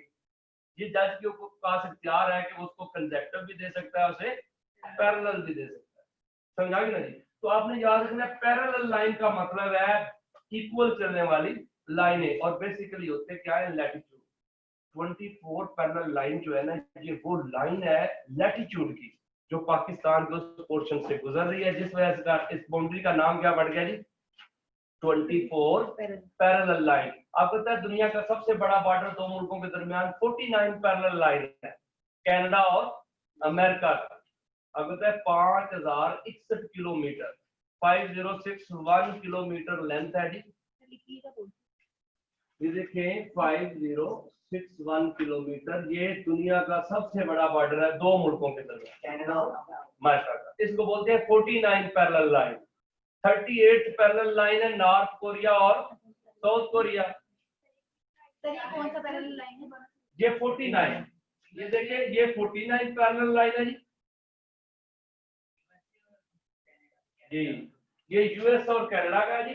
38 कहाँ पे है, नॉर्थ कोरिया साउथ कोरिया। एक आता है 17th पैरेलल लाइन, सर इसकी लेंथ कितनी है 49 की? 5061। क्लियर हो गया जी। अब पता है ये जो है ना, ये हिस्टोरिकल बॉर्डर है, ये 1818 में बनाया गया। 1818 में बॉर्डर बना था कनाडा और अमेरिका। जी जी 1818। क्लियर हो गया जी। 24 parallel line, 24 parallel line Pakistan और इंडिया का बॉर्डर है। ये रन ऑफ कच्छ नहीं है जी। रन ऑफ कच्छ आपको पता है कि ये भी वही जगह बन रही है, इंडियन गुजरात और थरपारकर, ठीक है, उस पे जगह का नाम है रन ऑफ कच्छ। उधर से ये लाइन गुजरती है जिसका नाम है 24 पैरेलल लाइन, ये बेसिकली लैटिट्यूड है। 24 ये गुजरात और चपाती के बीच में है। जी मेरे भाई आप मैं आपको बताता हूँ, ये उनका जो क्वेश्चन है बेसिकली आपने याद रखना, ये जीरो लाइन है, जीरो लाइन के ऊपर आप देख रहे हैं ये 10 डिग्री पे आ गया, ये 20 डिग्री पे आ जाएगी, ये आगे देखें तो ये 23.5 डिग्री पे एक ट्रॉपिक का कैंसर है जी। इसके ऊपर यहाँ पे समझ लेंगे एक लाइन हम गुजारेंगे, ये 24 पे आ रही है, 24 लैटिट्यूड। ये लाइन पे जो है ना नीचे वाली साइड पे सिंध वाला एरिया जो है, यहाँ से ये कनेक्ट कर रही है पाकिस्तान को, तो यहाँ से आगे एरिया कनेक्ट हो रहा है इंडिया का भी, इस वजह से इसको नाम दे दिया गया 24 पैरेलल लाइन का। जो 49 पैरेलल लाइन है ना, अब ये देखिए 24 थी ना, अभी हम इसमें कर लेते हैं 30 पे, 30 आगे ये देखेंगे 40 आ जाएगी, 40 के बाद आगे 45, आगे ये आगे के ना हम लाइन यहाँ पे खींचते हैं 49। आपने याद रखना ये जो 49 लाइन है ना जी, ये बेसिकली इसके ऊपर कनाडा है, इसके नीचे अमेरिका है। इस लाइन पे जो बॉर्डर बना है उस वजह से उसका नाम बन गया जी 49 पैरेलल लाइन। 49 मतलब 48 डिग्री 49 डिग्री है तो इधर इसी तरह सेम है ना, इधर भी जीरो, जब देखो ये 10 है, ये 20 है, ये नीचे भी उसी तरह आएगा ना। अब ये मेरे भाई होता क्या है, हम कहते हैं पाकिस्तान जो है वो 24 डिग्री नॉर्थ, 24 डिग्री नॉर्थ मतलब है नॉर्थ वाली साइड पे लैटिट्यूड। जब आएगा साउथ, साउथ वाली साइड पे नीचे वाला लैटिट्यूड, लैटिट्यूड तो सेम होने हैं ना, 0 डिग्री से लेके 90 डिग्री नॉर्थ होगा, 0 डिग्री से लेके 90 डिग्री साउथ होना, तो दोनों साइडों पे डिग्री तो सेम सेम है। सर इसमें ये माइनस नहीं है, इसमें 10 टाइम का डिफरेंस होता है। अपनी मर्जी से मेरे भाई हम कर सकते हैं, एक एक करके अब 90 डिग्री भी अब लिख सकते हैं, एक एक करके, ठीक है। अब तो समझने के लिए आपको क्या है कि 10-10 का करके, क्योंकि अब 90 लाइनें लगानी मुश्किल थी, ठीक है। वो अपनी मर्जी से आप 15 का भी कर सकते हैं, उसको पूरा करना है आपने, समझा कि नहीं। तो ये आप देखें जी कि पैरेलल लाइन का मतलब समझ आ गया जी। Yes, sir. अब अगर आपसे लैटिट्यूड का पता हो रहा, लैटिट्यूड का काम क्या है, एक काम है लैटिट्यूड का लोकेशन का, आपको लोकेशन बतानी, आपको 17 फिर भाई नॉर्थ वियतनाम और साउथ वियतनाम, 17 नॉर्थ वियतनाम और अब पता है वियतनाम जो था ना पहले डिवाइड हो गया था 2 हिस्सों में, समझा कि नॉर्थ वियतनाम क्या हो गया था, डिवाइड हो गया था 2 हिस्सों में, क्योंकि इस पे अमेरिका, आपको पता है कि यहाँ पे ना कम्युनिस्ट और कैपिटलिज्म वाला इशू चल गया, तो अमेरिका और रशिया इन्वॉल्व हो गए थे, जंग हो गई थी जिसमें आपको पता है कुछ 56,000 आदमी मारी गई थी अमेरिकन, ठीक है। ये तकरीबन 72 के बाद ना जहाँ से आर्मी निकलना शुरू हुई है किसकी जी, अमेरिका की, और बाद में तकरीबन 76 तक जाके टोटली आर्मी जो है यहाँ से निकली। 10 साल ही चली जाती कांग्रेस वॉर है। 62 से 72 तक जो है वो बार मानी जाती है 10 साल की, लेकिन जो टोटल इनकलाब हुआ है ना वो जाके 75 76 तक जाके आर्मी टोटल निकली है, लेकिन वो कहते हैं कि उसके बाद यूनाइट हो गया। तो अब ये लाइन है नहीं, बॉर्डर है नहीं, लेकिन जस्ट बुक्स में आ जाता है 17th पैरेलल लाइन, क्योंकि वियतनाम अब इकट्ठा है, मतलब उसमें डिवीजन नहीं है। अच्छा जी, आपने याद रखना जी कि अब ये तो पता चल गया किसका काम क्या है, लोकेशन का। मेरे भाई आपसे को पूछे ना कि एक मुल्क है इतने डिग्री नॉर्थ पे है, वो ये नहीं बताएगा कि लैटिट्यूड है या लॉन्गिट्यूड, सिर्फ वो बोलेगा ना नॉर्थ या साउथ, तो आपको देख लेना है कि ये लैटिट्यूड की बात कर रहा है। जब वेस्ट और ईस्ट की बात होगी ना फिर लॉन्गिट्यूड होगी, ध्यान में रखिएगा, जब नॉर्थ और साउथ की बात होनी है तो क्या होना है जी, लैटिट्यूड, समझा जी। एक तो ये हो गया लोकेशन वाला, वो आगे बताऊंगा लोकेशन फाइंड आउट कैसे करनी। दूसरा इसका काम होता है टेम्परेचर का, ये बताता है कि कौन सा मुल्क गर्म है कौन सा मुल्क ठंडा है, समझा कि आप देखें ना हमारे ज़हन में आया कि इक्वेटोरियल लाइन जो है ये सबसे ज्यादा गर्म कंट्रीज है, इक्वेटर पे सबसे ज्यादा क्या आते हैं, गर्म कंट्रीज आते हैं। आपको पता है हॉटेस्ट जोन बोला जाता है, लैटिट्यूड बताता है इक्वेटर हॉटेस्ट जोन है। जी इक्वेटोरियल लाइन जो है ये हॉटेस्ट जोन है। अब हमने याद आप देखें ना सावन के महीने में बारिश होती रहती है लेकिन गर्मी, ठीक है जी, गर्मी इसी वजह से तो शिद्दत इख्तियार करती है ना कि हवा में नमी का तनासब भी ज्यादा रहता है, हीट भी ज्यादा रहती है, तो मतलब उस हिसाब से एक ऐसा कॉम्बिनेशन बन जाता है कि वो अनबियरेबल हो जाता है। अब तो सावन का महीना सारे गर्मी के महीनों से तगड़ा महीना होता है, तो इस वजह से आपने ये ध्यान रखना है कि ये बारिश भी रहती है लेकिन हीट भी यहाँ पे ज्यादा है। अब ये हॉट जोन है, हॉटेस्ट जो एरिया है ना, हॉट जोन ये है। लेकिन अब हम कहते हैं कि ये हॉट जोन कहाँ तक जाता है, नॉर्थ वाली साइड पे और कहाँ तक, साउथ वाली साइड पे। तो आपने याद रखना है ये 23.5 डिग्री पे जो आता है ना, Tropic of Cancer, Tropic of Cancer और नीचे ट्रॉपिक ऑफ कैप्रिकॉर्न। जी। इसी तरह 23.5 डिग्री पे नीचे यहाँ पे आएगा ट्रॉपिक ऑफ कैप्रिकॉर्न, इसे 23.5 डिग्री पे बोलते हैं ट्रॉपिक ऑफ कैप्रिकॉर्न। क्लियर हो गया जी? ऊपर ट्रॉपिक ऑफ कैंसर, नीचे ट्रॉपिक ऑफ कैप्रिकॉर्न, इन दोनों के दरमियान जो जोन बनेगा उसको बोलते हैं हॉट जोन। क्या बोलते हैं? Hot zone. क्लियर हो गया कि नहीं? ओके। नीचे उनके सर ये नाम कैसे डिफाइन होते हैं टॉपिक ऑफ मेरे को ये ज्योग्राफी वालों ने दिया है ना जी, ये आपने याद रखना ट्रॉपिक ऑफ कैंसर 23.5 डिग्री यानी 23.5 डिग्री नॉर्थ पे आएगा और Tropic of Capricorn 23.5 degree south पे आएगा। ये फिक्स लाइनें हैं, ये फिक्स होगी। इनके दरमियान जितना जोन बनेगा उस सारे को हम क्या बोलेंगे जी? Hot zone. आप तो देखो ना, एक चीज हमने क्लियर कर ली कि हॉट जोन है और कहां तक है जी? ट्रॉपिक ऑफ कैंसर से Tropic of Capricorn. Clear? Temperate zone भी है नहीं, अभी ऊपर जाओ।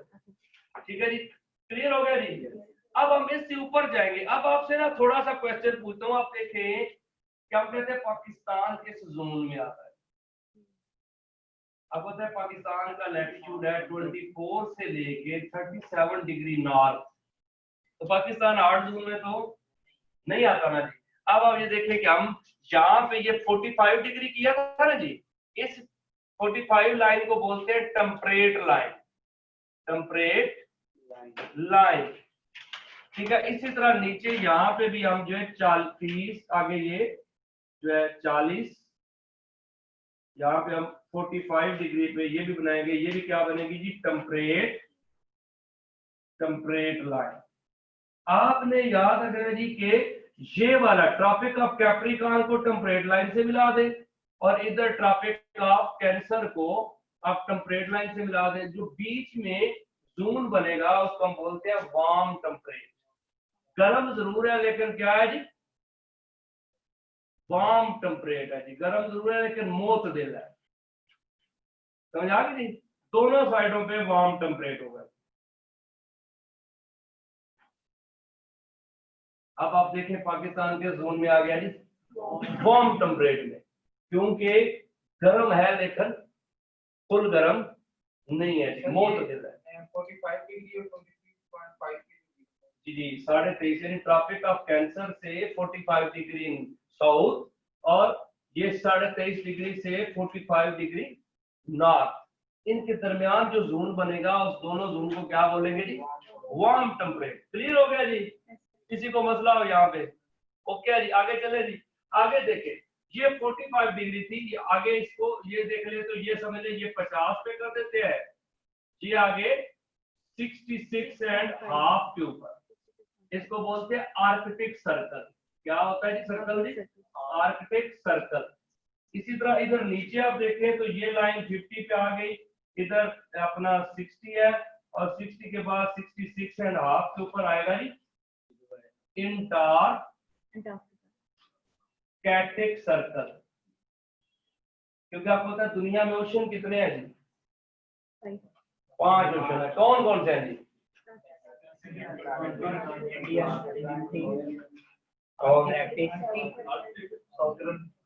आपको पता है सिंपल सबसे बड़ा ओशन कौन सा है? पैसिफिक। पैसिफिक के बाद अटलांटिक। आपको पता है अटलांटिक में टाइटैनिक जहाज डूबा था, कब डूबा था जी? पता है 1912 में डूबा था जी, इंग्लैंड से जा रहा था न्यूयॉर्क, तो आपको पता है अटलांटिक ओशन में डूब गया। इंडियन ओशन तीसरे नंबर पे आ जाएगा, बहर हिंद।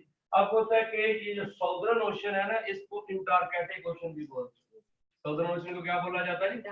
इंटार्कटिक। और आर्कटिक ओशन जो है इसे नॉर्दर्न ओशन भी बोलते हैं और आर्कटिक ओशन भी बोलते हैं। दुनिया का सबसे छोटा ओशन कौन सा है? Arctic ocean. समझ आ गई जी। तो एक ओशन के नाम से आर्कटिक सर्कल, दूसरे ओशन के नाम से इंटार्कटिक सर्कल।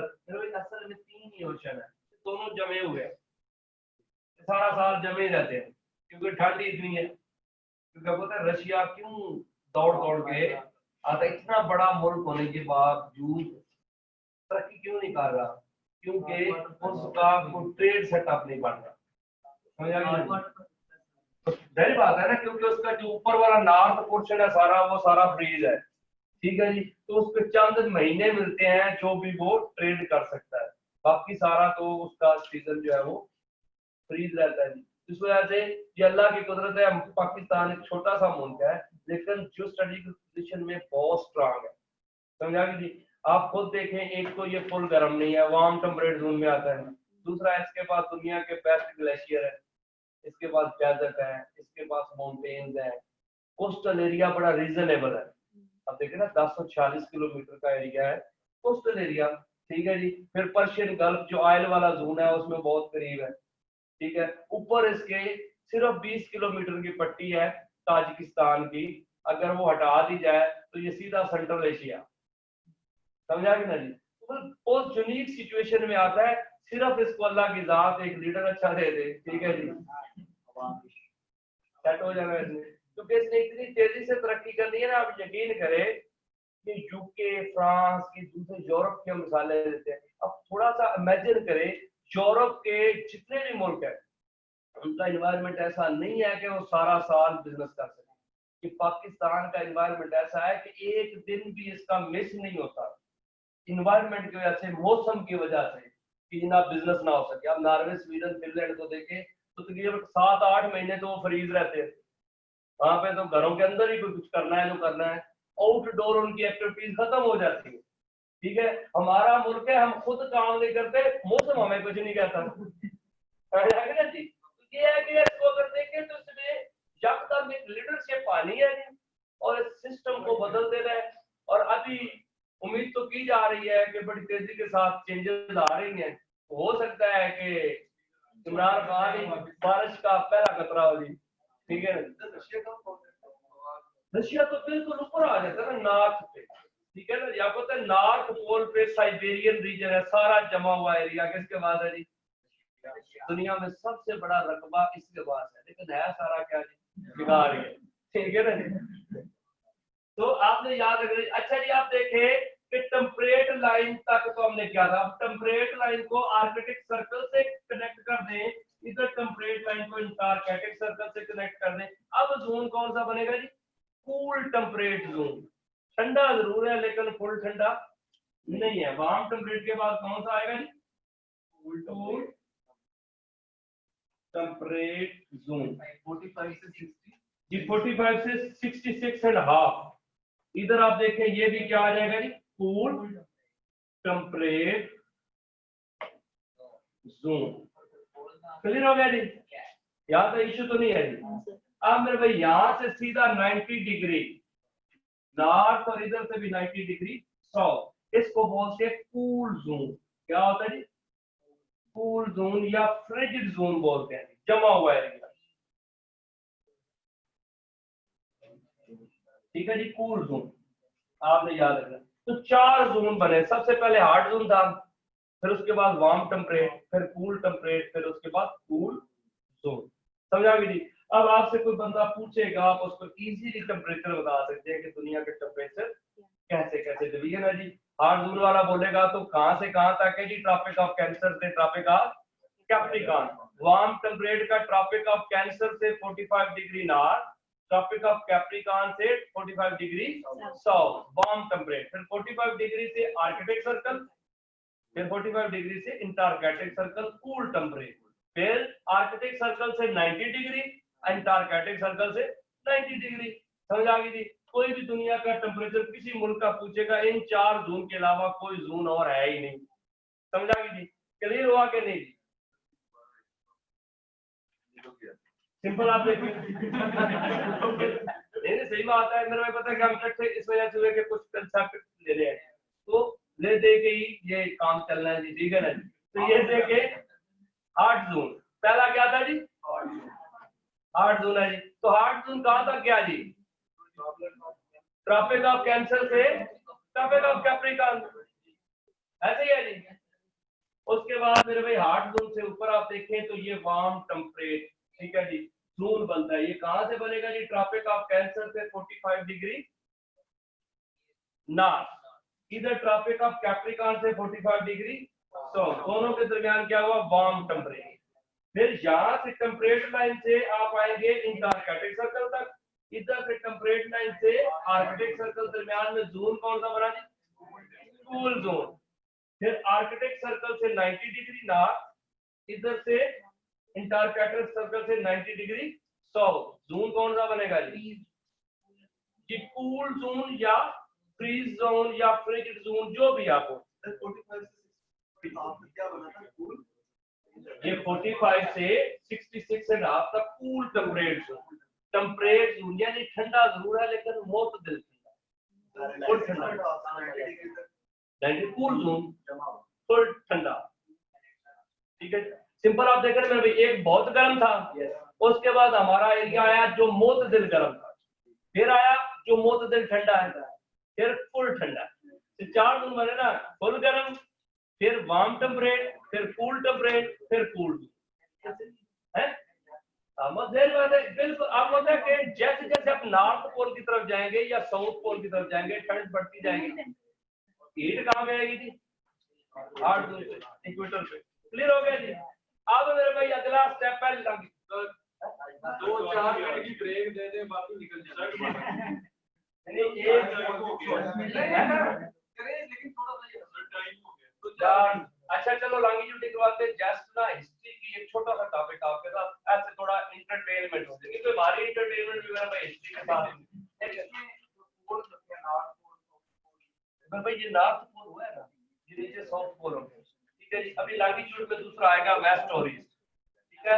नॉर्थ और साउथ की बात करेगा तो लैटिट्यूड की बात करेगा। अच्छा जी, अब छोटा सा आपके साथ मतलब है कि इंटरटेन मैं आपको बताता हूँ, क्योंकि ना मैं खुद इस लाइन में सीएसएस में रहा हूँ, ठीक है ना। तो मैं तो जब भी मैं एक पंजाबी सब्जेक्ट रखा हुआ था, जब बोर होते थे तो पंजाबी को उठा लेते थे, ठीक है। तो इस वजह से हमारा तो इंटरटेनमेंट भी किताबों को रोटेट करने में होता था, ठीक है ना जी। तो आपको बता दूं कि मेरे 730 नंबर थे 2013 के अटेम्प्ट, मेरे सिर्फ ऐसे 5 नंबर से ड्रॉप हुआ, तो फिर आप पूरे ड्रॉप हो फिर भाई वो अटेम्प्ट ही फाइनल अटेम्प्ट, क्योंकि बेसिकली जो है कि मैं मेरा ताल्लुक मंडी बाउद्दीन से है, उस दौर में मतलब है मंडी बाउद्दीन से। तो बेसिकली क्या, जब हम लोग आए तो एक तो इतनी एकेडमीज भी नहीं थी, दूसरा इतने हमारे पास पैसे भी नहीं थे, ठीक है, कि एकेडमीज को बंदा ज्वाइन कर सके। तो इस वजह से खुद अपनी मदद आपके तैयारी शारी करते रहे, लेकिन जो जब समझ आई उस वक्त जो अटेम्प्ट निकल गए, ठीक है ना जी।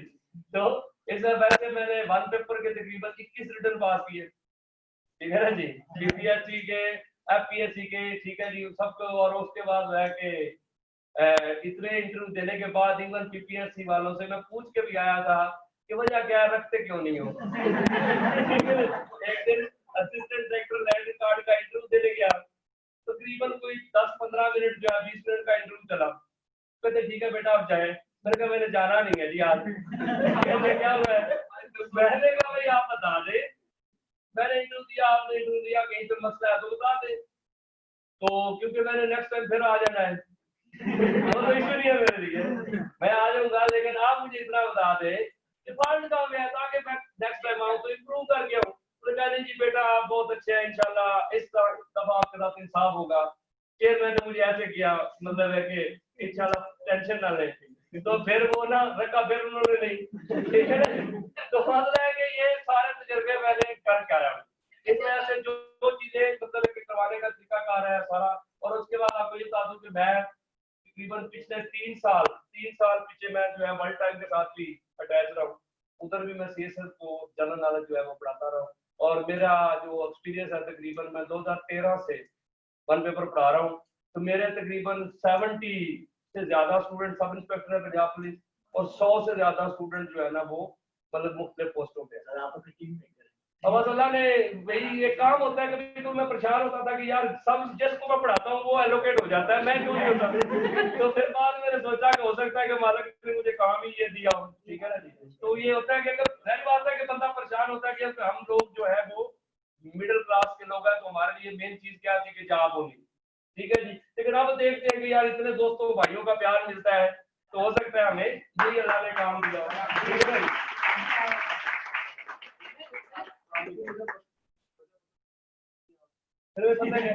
मैं बताता हूँ, मेरे ऐसे भी स्टूडेंट हैं जिनको मैंने तैयार किया है, तो उनको बताते थे इंट्रोड्यूस योरसेल्फ, तो कहते सर पहले हमें बताएं हमारा इंट्रोडक्शन है क्या।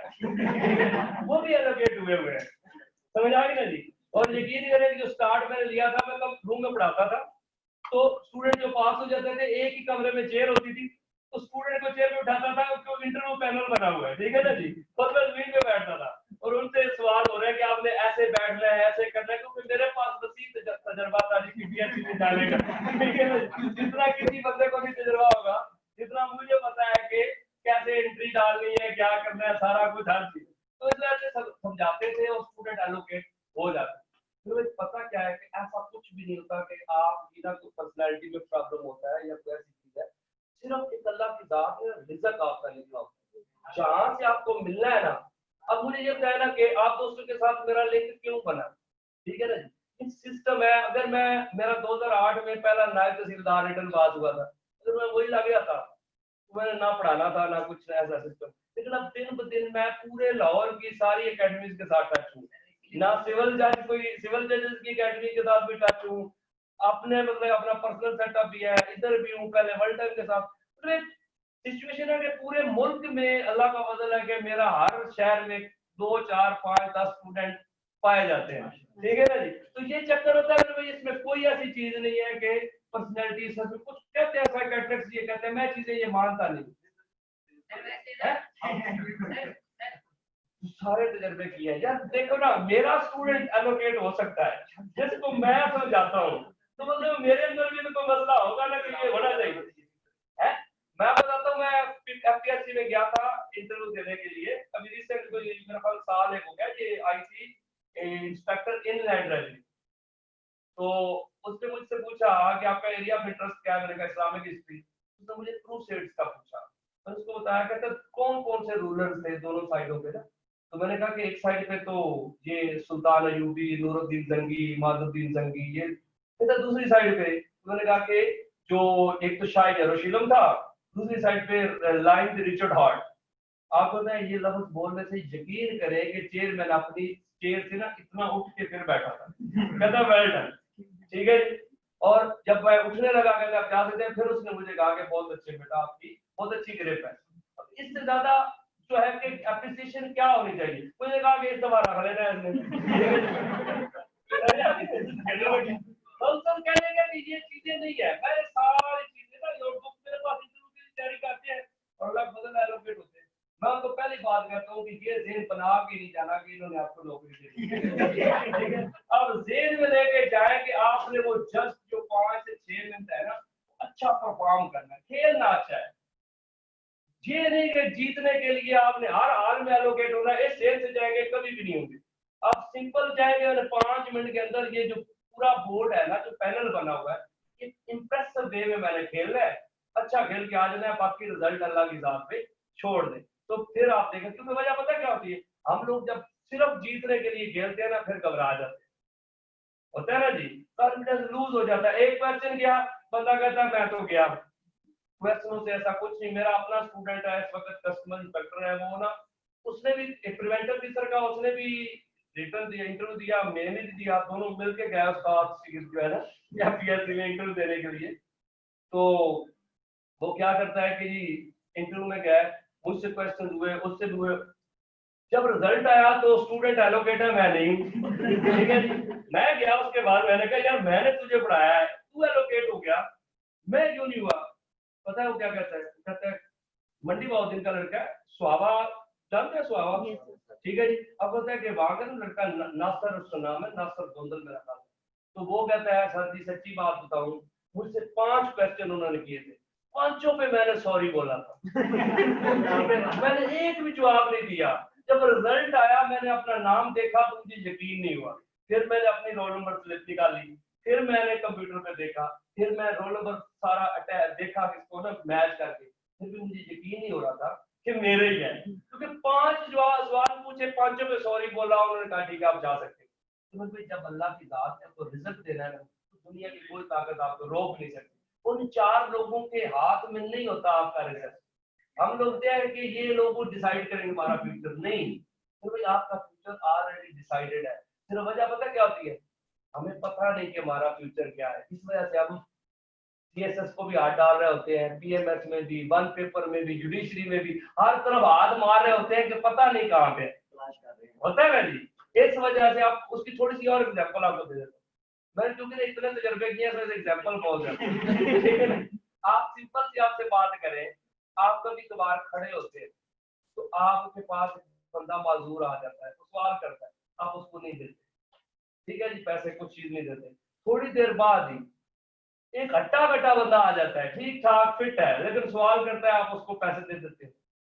तो भाई जिसको वो चाहता है ना आपसे दिलवा देता है, जिसको नहीं चाहता ना, कि आपकी जिंदगी में, मैं खुद एक दिन मैं मोड़ अकेडमी में पढ़ाने गया हुआ था, एक बंदे ने सवाल किया, मैंने पूरी कोशिश के साथ 10 रुपए निकालने की कोशिश की, वॉलेट में मुझे 10 ही नजर आ रहे थे, यकीन नहीं करे जब बाहर निकले 50 थे, मुझे खुद गुस्सा आया, ठीक है जी यार मैं तो 10 निकाला था, 50 ही देने पड़े क्योंकि उसका रिस्क था और उसको मिलने थे, ठीक है। इस वजह से मेरे भाई ये रिजल्ट का मैटर है, नो डाउट तैयारी करनी चाहिए, अच्छी करनी चाहिए, एफर्ट भी पूरी होनी चाहिए, क्योंकि कोई पता नहीं है कहाँ पे इंसान ने क्लिक करना है।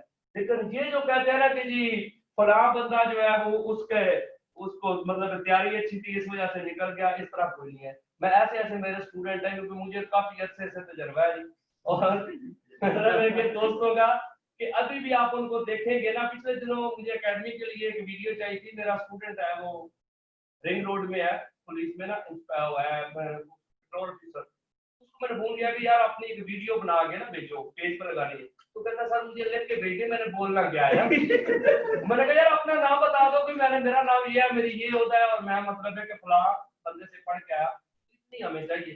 पर इतने भी अभी भी लोगों में ये कॉन्फिडेंस नहीं है कि मैं बोलूंगा क्या, अल्लाह ने उनको रिजल्ट देना था तो एलोकेट हुए। अगर अगर आप बन जाते अच्छा मैं ये चीजें ना और में वन पेपर शुरू करते हैं आपको सर, मेरे सर आपके साथ पहले दिन आज मिला, वैसे दिन आपका नाम सुना हो तो वन पेपर आपको गुरु कहते हैं, पता लग गया आपको। बस ये आपको मेरी मोहब्बत है कि ठीक है, कभी कभी सोच लेता है कि ये गुरु बने रहे, ठीक है जी। अच्छा जी, तो एक सिर्फ ना एक लंबे के लिए आपसे एक पॉइंट मतलब आपको बताना है जी। एक चीज है कि एक मुल्क है छोटा सा इसराइल, नाम सुना होगा जी, सिर्फ इतना आपको बताना है कि इसराइल को इसराइल क्यों कहा जाता है, पता है जी इसके बारे में? क्या पता है कि इसराइल हम लोग बड़ा बुरा समझते हैं ना जी, बनी इसराइल क्यों है जी? जी अब बताए, आप थोड़ा सा ऐसे एक लम्हे के लिए आपने याद रखना है कि हजरत इब्राहिम का आपने याद रखना है, इन्हें खलीलुल्लाह भी बोला जाता है जी, खलीलुल्लाह, इन्हें जद्दुल अंबिया भी बोला जाता है, इन्हें अबू लंबिया भी बोला जाता है, इन्हें बुत शिकन भी बोला जाता है जी, अबू जैफान जी जी, ये भी है जी, 5वां ये अबू जैफान, ये 4 टाइटल। बुत चिकन क्यों बोलते हैं आप बताएं, इन्होंने बुतों को तोड़ा था, बुतों को तोड़ने वाले की इंग्लिश क्या होती है? इसको आपने याद रखना, आइकानो क्लास बोलते हैं जी बुत चिकन को। अब इनके 2 बेटे हैं जी, आप देखें हजरत इस्माइल और हजरत इसहाक। हजरत इस्माइल की वालदा का नाम हजरत हाजरा, इनकी वालदा का नाम हजरत सारा। आपको पता हजरत इसहाक के आगे बेटे हैं हजरत याकूब अलैहिस्सलाम। याकूब का टाइटल था इसराइल, इसराइल का मतलब है खुदा का बंदा, ठीक है जी। और खुदा के बंदे की जो नस्ल चली उसे बोलते हैं बनी इसराइल। तो तो क्या बोलते हैं, बनी इसराइल। और जब बनी इसराइल जो है ना, आप देखें कि ये जो इसराइल है ना बेसिकली इस तरह का मुल्क है। ये इसमें एक ये वाला पोर्शन गजा वाला है जी, ये फलस्तीन है जी, ये वाला पोर्शन जो है ये वेस्ट बैंक है। ये जो है ये दो पोर्शन क्या है जी, फलस्तीन है, बाकी सारा क्या है जी, इसराइल। तो जब ये बनी इसराइल यहाँ पे आबाद होगी तो इसको क्या बोलते हैं, इसराइल। आप कहते हैं इसके ऊपर यहाँ पे छोटा सा मुल्क है लबनान, और इधर ये सीरिया, और यहाँ पे मुल्क आ जाता है जॉर्डन। इस एरिया में आप देखें तो यहाँ पे वो सिनाई पेनिनसुला है जी।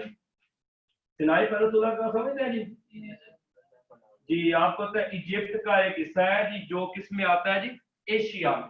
इजिप्ट का एक हिस्सा है, बाकी सारा इजिप्ट अफ्रीका में, ये सिनाई पेनिनसुला किस में आता है जी, एशिया में। अब कहते हैं रेड सी को क्रॉस किया था हजरत मूसा ने और आए थे सिनाई पेनिनसुला।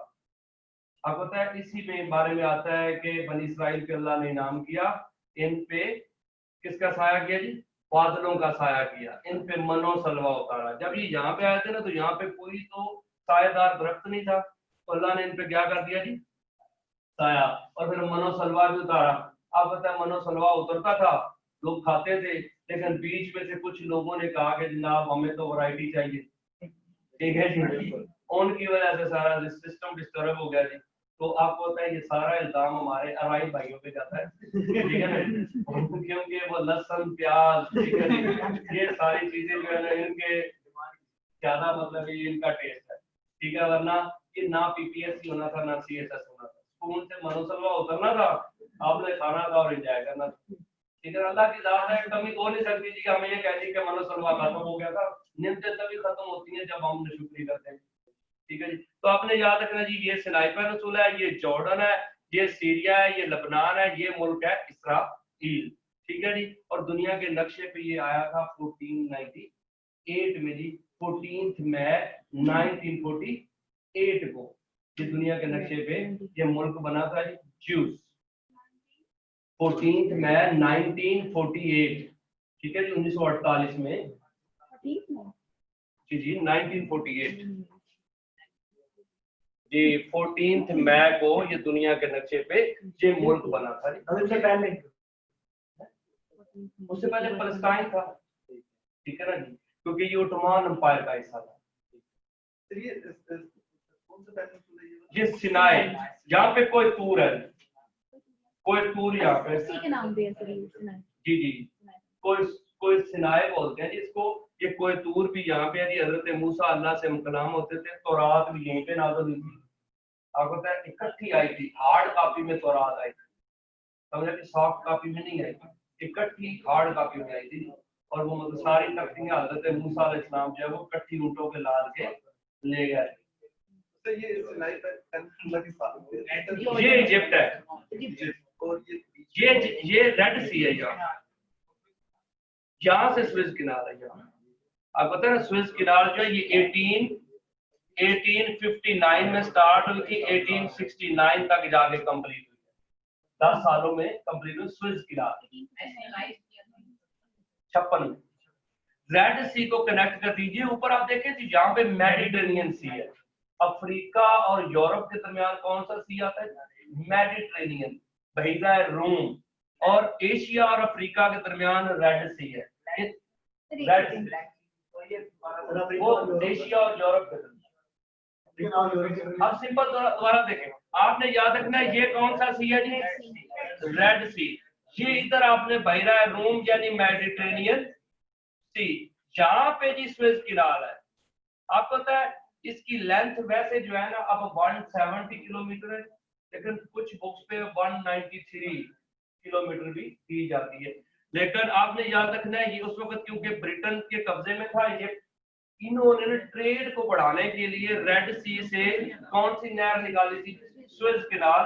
1859 में काम शुरू हुआ, 1869 में जाके ये कंप्लीट हो।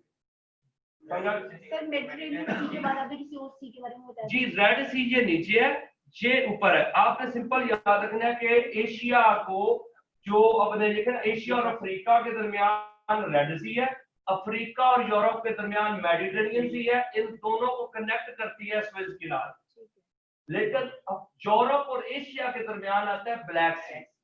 यूरोप और एशिया के दरमियान कौन सा सी आता है? ब्लैक सी आता है। तो ये अभी देखें तो ये दो सी आपस में कनेक्ट हो रहे हैं किस नहर की वजह से? जी, स्वेज कैनाल की वजह से। आपको पता है ये बहुत बड़ा ट्रेडिंग पॉइंट है जी, चोक पॉइंट इसे बोलते हैं, क्योंकि इसकी वजह से बहुत तेजी आई है ट्रेड। दोबारा करते हैं। आप सिंपल देखें कि इसराइल के पास ये कौन सा पेनिनसुला है? सिनाई। सिनाई पेनिनसुला बेसिकली किस मुल्क का है? इजिप्ट का। किस मुल्क का है? तो इसके दरमियान जो सी आ रहा है वो कौन सा है? रेड सी। आप मेरे भाई अफ्रीका के ऊपर और यूरोप के नीचे दरमियान में कौन सा सी है? मेडिटेरेनियन सी बह रहा है रोम। इन दोनों को कनेक्ट कौन करती है? कौन सी नहर करती है? Suez canal. स्वेज कैनाल बनी कब थी? 1859 से 1869 और 193 किलोमीटर इसकी लेंथ है। रेड सी को बहरा रोम यानी मेडिटेरेनियन सी से। क्लियर होगा कि नहीं? स्ट्रेट बेसिकली स्ट्रेट भी आप कह सकते हैं, लेकिन आर्टिफिशियल है ना जी, नेचुरल नहीं है, हाथों से बनाई गई है ना जी, क्योंकि पहले नहीं था ये जगह ना, लेकिन यहाँ से तोड़ा गया और इसको खुला करके ये नेविगेशनल किनारा है ना। आप पता है यहाँ पे शिप जाते हैं। जमाल अब्दुल नासर ने इसको 1956 में नेशनलाइज किया।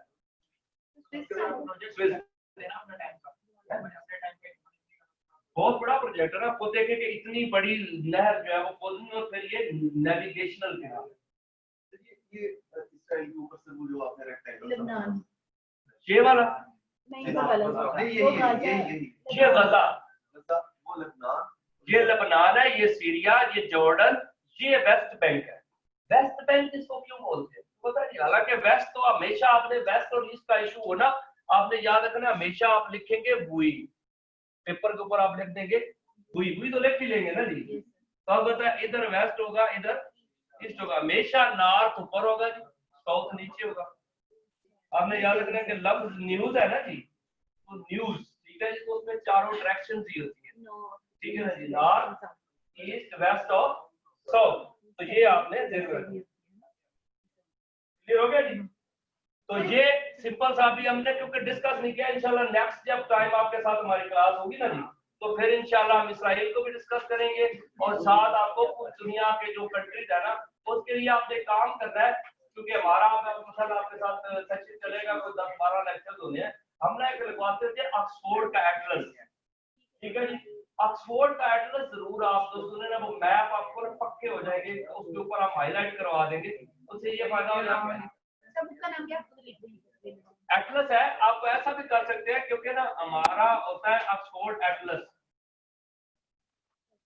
क्योंकि ये एजुकेटर्स वगैरह के जो है ना, मतलब स्कूल एजुकेटर्स और ये जो मतलब है कि अच्छे प्राइवेट स्कूल है ना, उनमें ये लगवाया जाता है छोटे बच्चों को।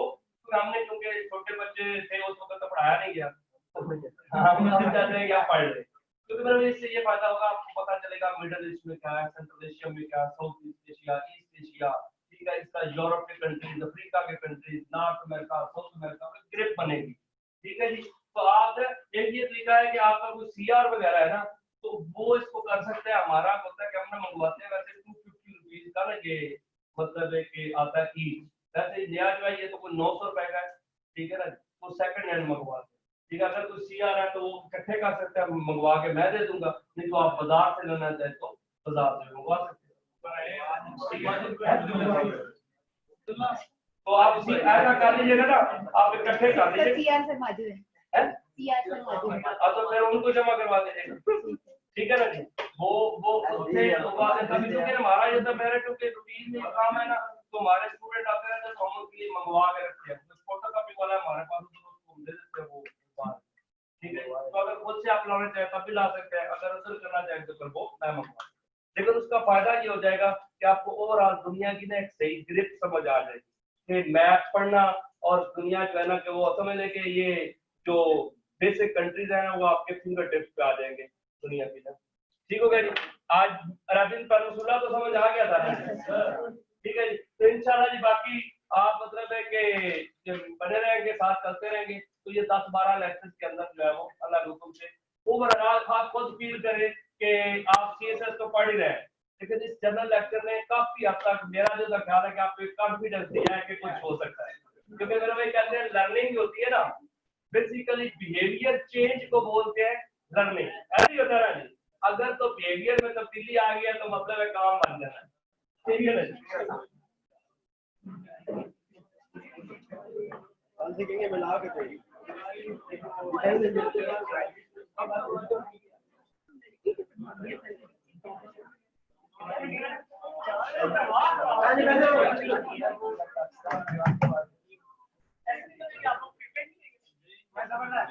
सर एक्सीलेंट टीचर, जिस दिन से मैं आई हूँ सबसे ज्यादा चार्ज हो जाता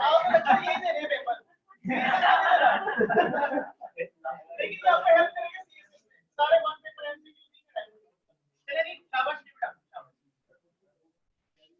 सामने बुक के लिए वो वाले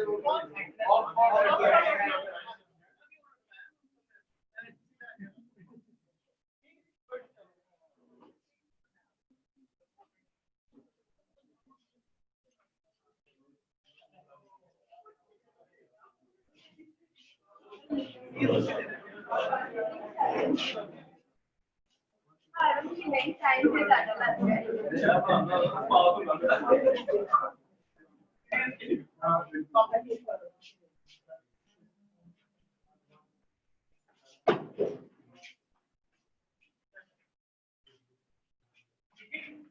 जीके का है भी जीके पूरी दुनिया है लेकिन ये बात है कि समझ भी तो आनी चाहिए ना। ठीक है तो लेकिन सर कितना बोलता है रिपीट कर नोट कर रिपीट कर रही है कर तो रिपीट दो कोई बात नहीं हर बच्चे की समझता है लेकिन हर साल का यानी ये देखिए आपको बस एंगल से ये है कि यार हेल्प हो जाए जीके के लिए आसे हो जाए साइड से जो है तो वो सारी पूरी फीडबैक वीडियो भी देना चाह रहा है आप लोगों से हाउ हरिस हाँ जी ओए ओए यार मैं चल कर लेंगे आपने जाना है इधर किसने जाना है ये मेट्रो के स्टेशन की तरफ आपने जाना है मेट्रो में जाना है एक दो पैदल आप जा रहे हैं मेट्रो का आपने किधर जाना है हां किधर नहीं जाना मैं बाइक को वैसे अगर कहती है तो मैं आपको कर दूंगा कोई मसला नहीं तो इनको कल वो बुध वाले दिन आपने कब जल्दी जाना वो वीडियो बनाने से कल बना जैसे अब वो होगा मतलब साल कंप्लीट ऐड करवा दें साल मतलब क्लासें ना नहीं हमारा जो कौन सी मतलब तो हमने 3 महीने बाद को घर जाना था हम कह रहे हैं आपने कब जाना है ये हर हमने हर सेशन के बाद रखे ये खत्म होगा ना जब आपका फाउंडेशन इसके साथ चले जाओ ये गई है इसके साथ आपने क्या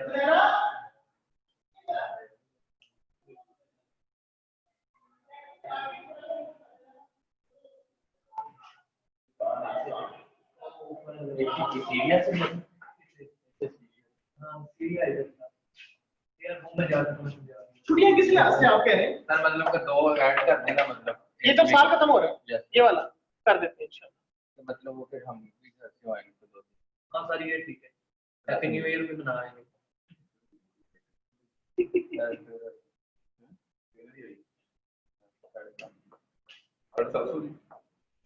जी सर 7:30 पता लग गया इस बार 7:30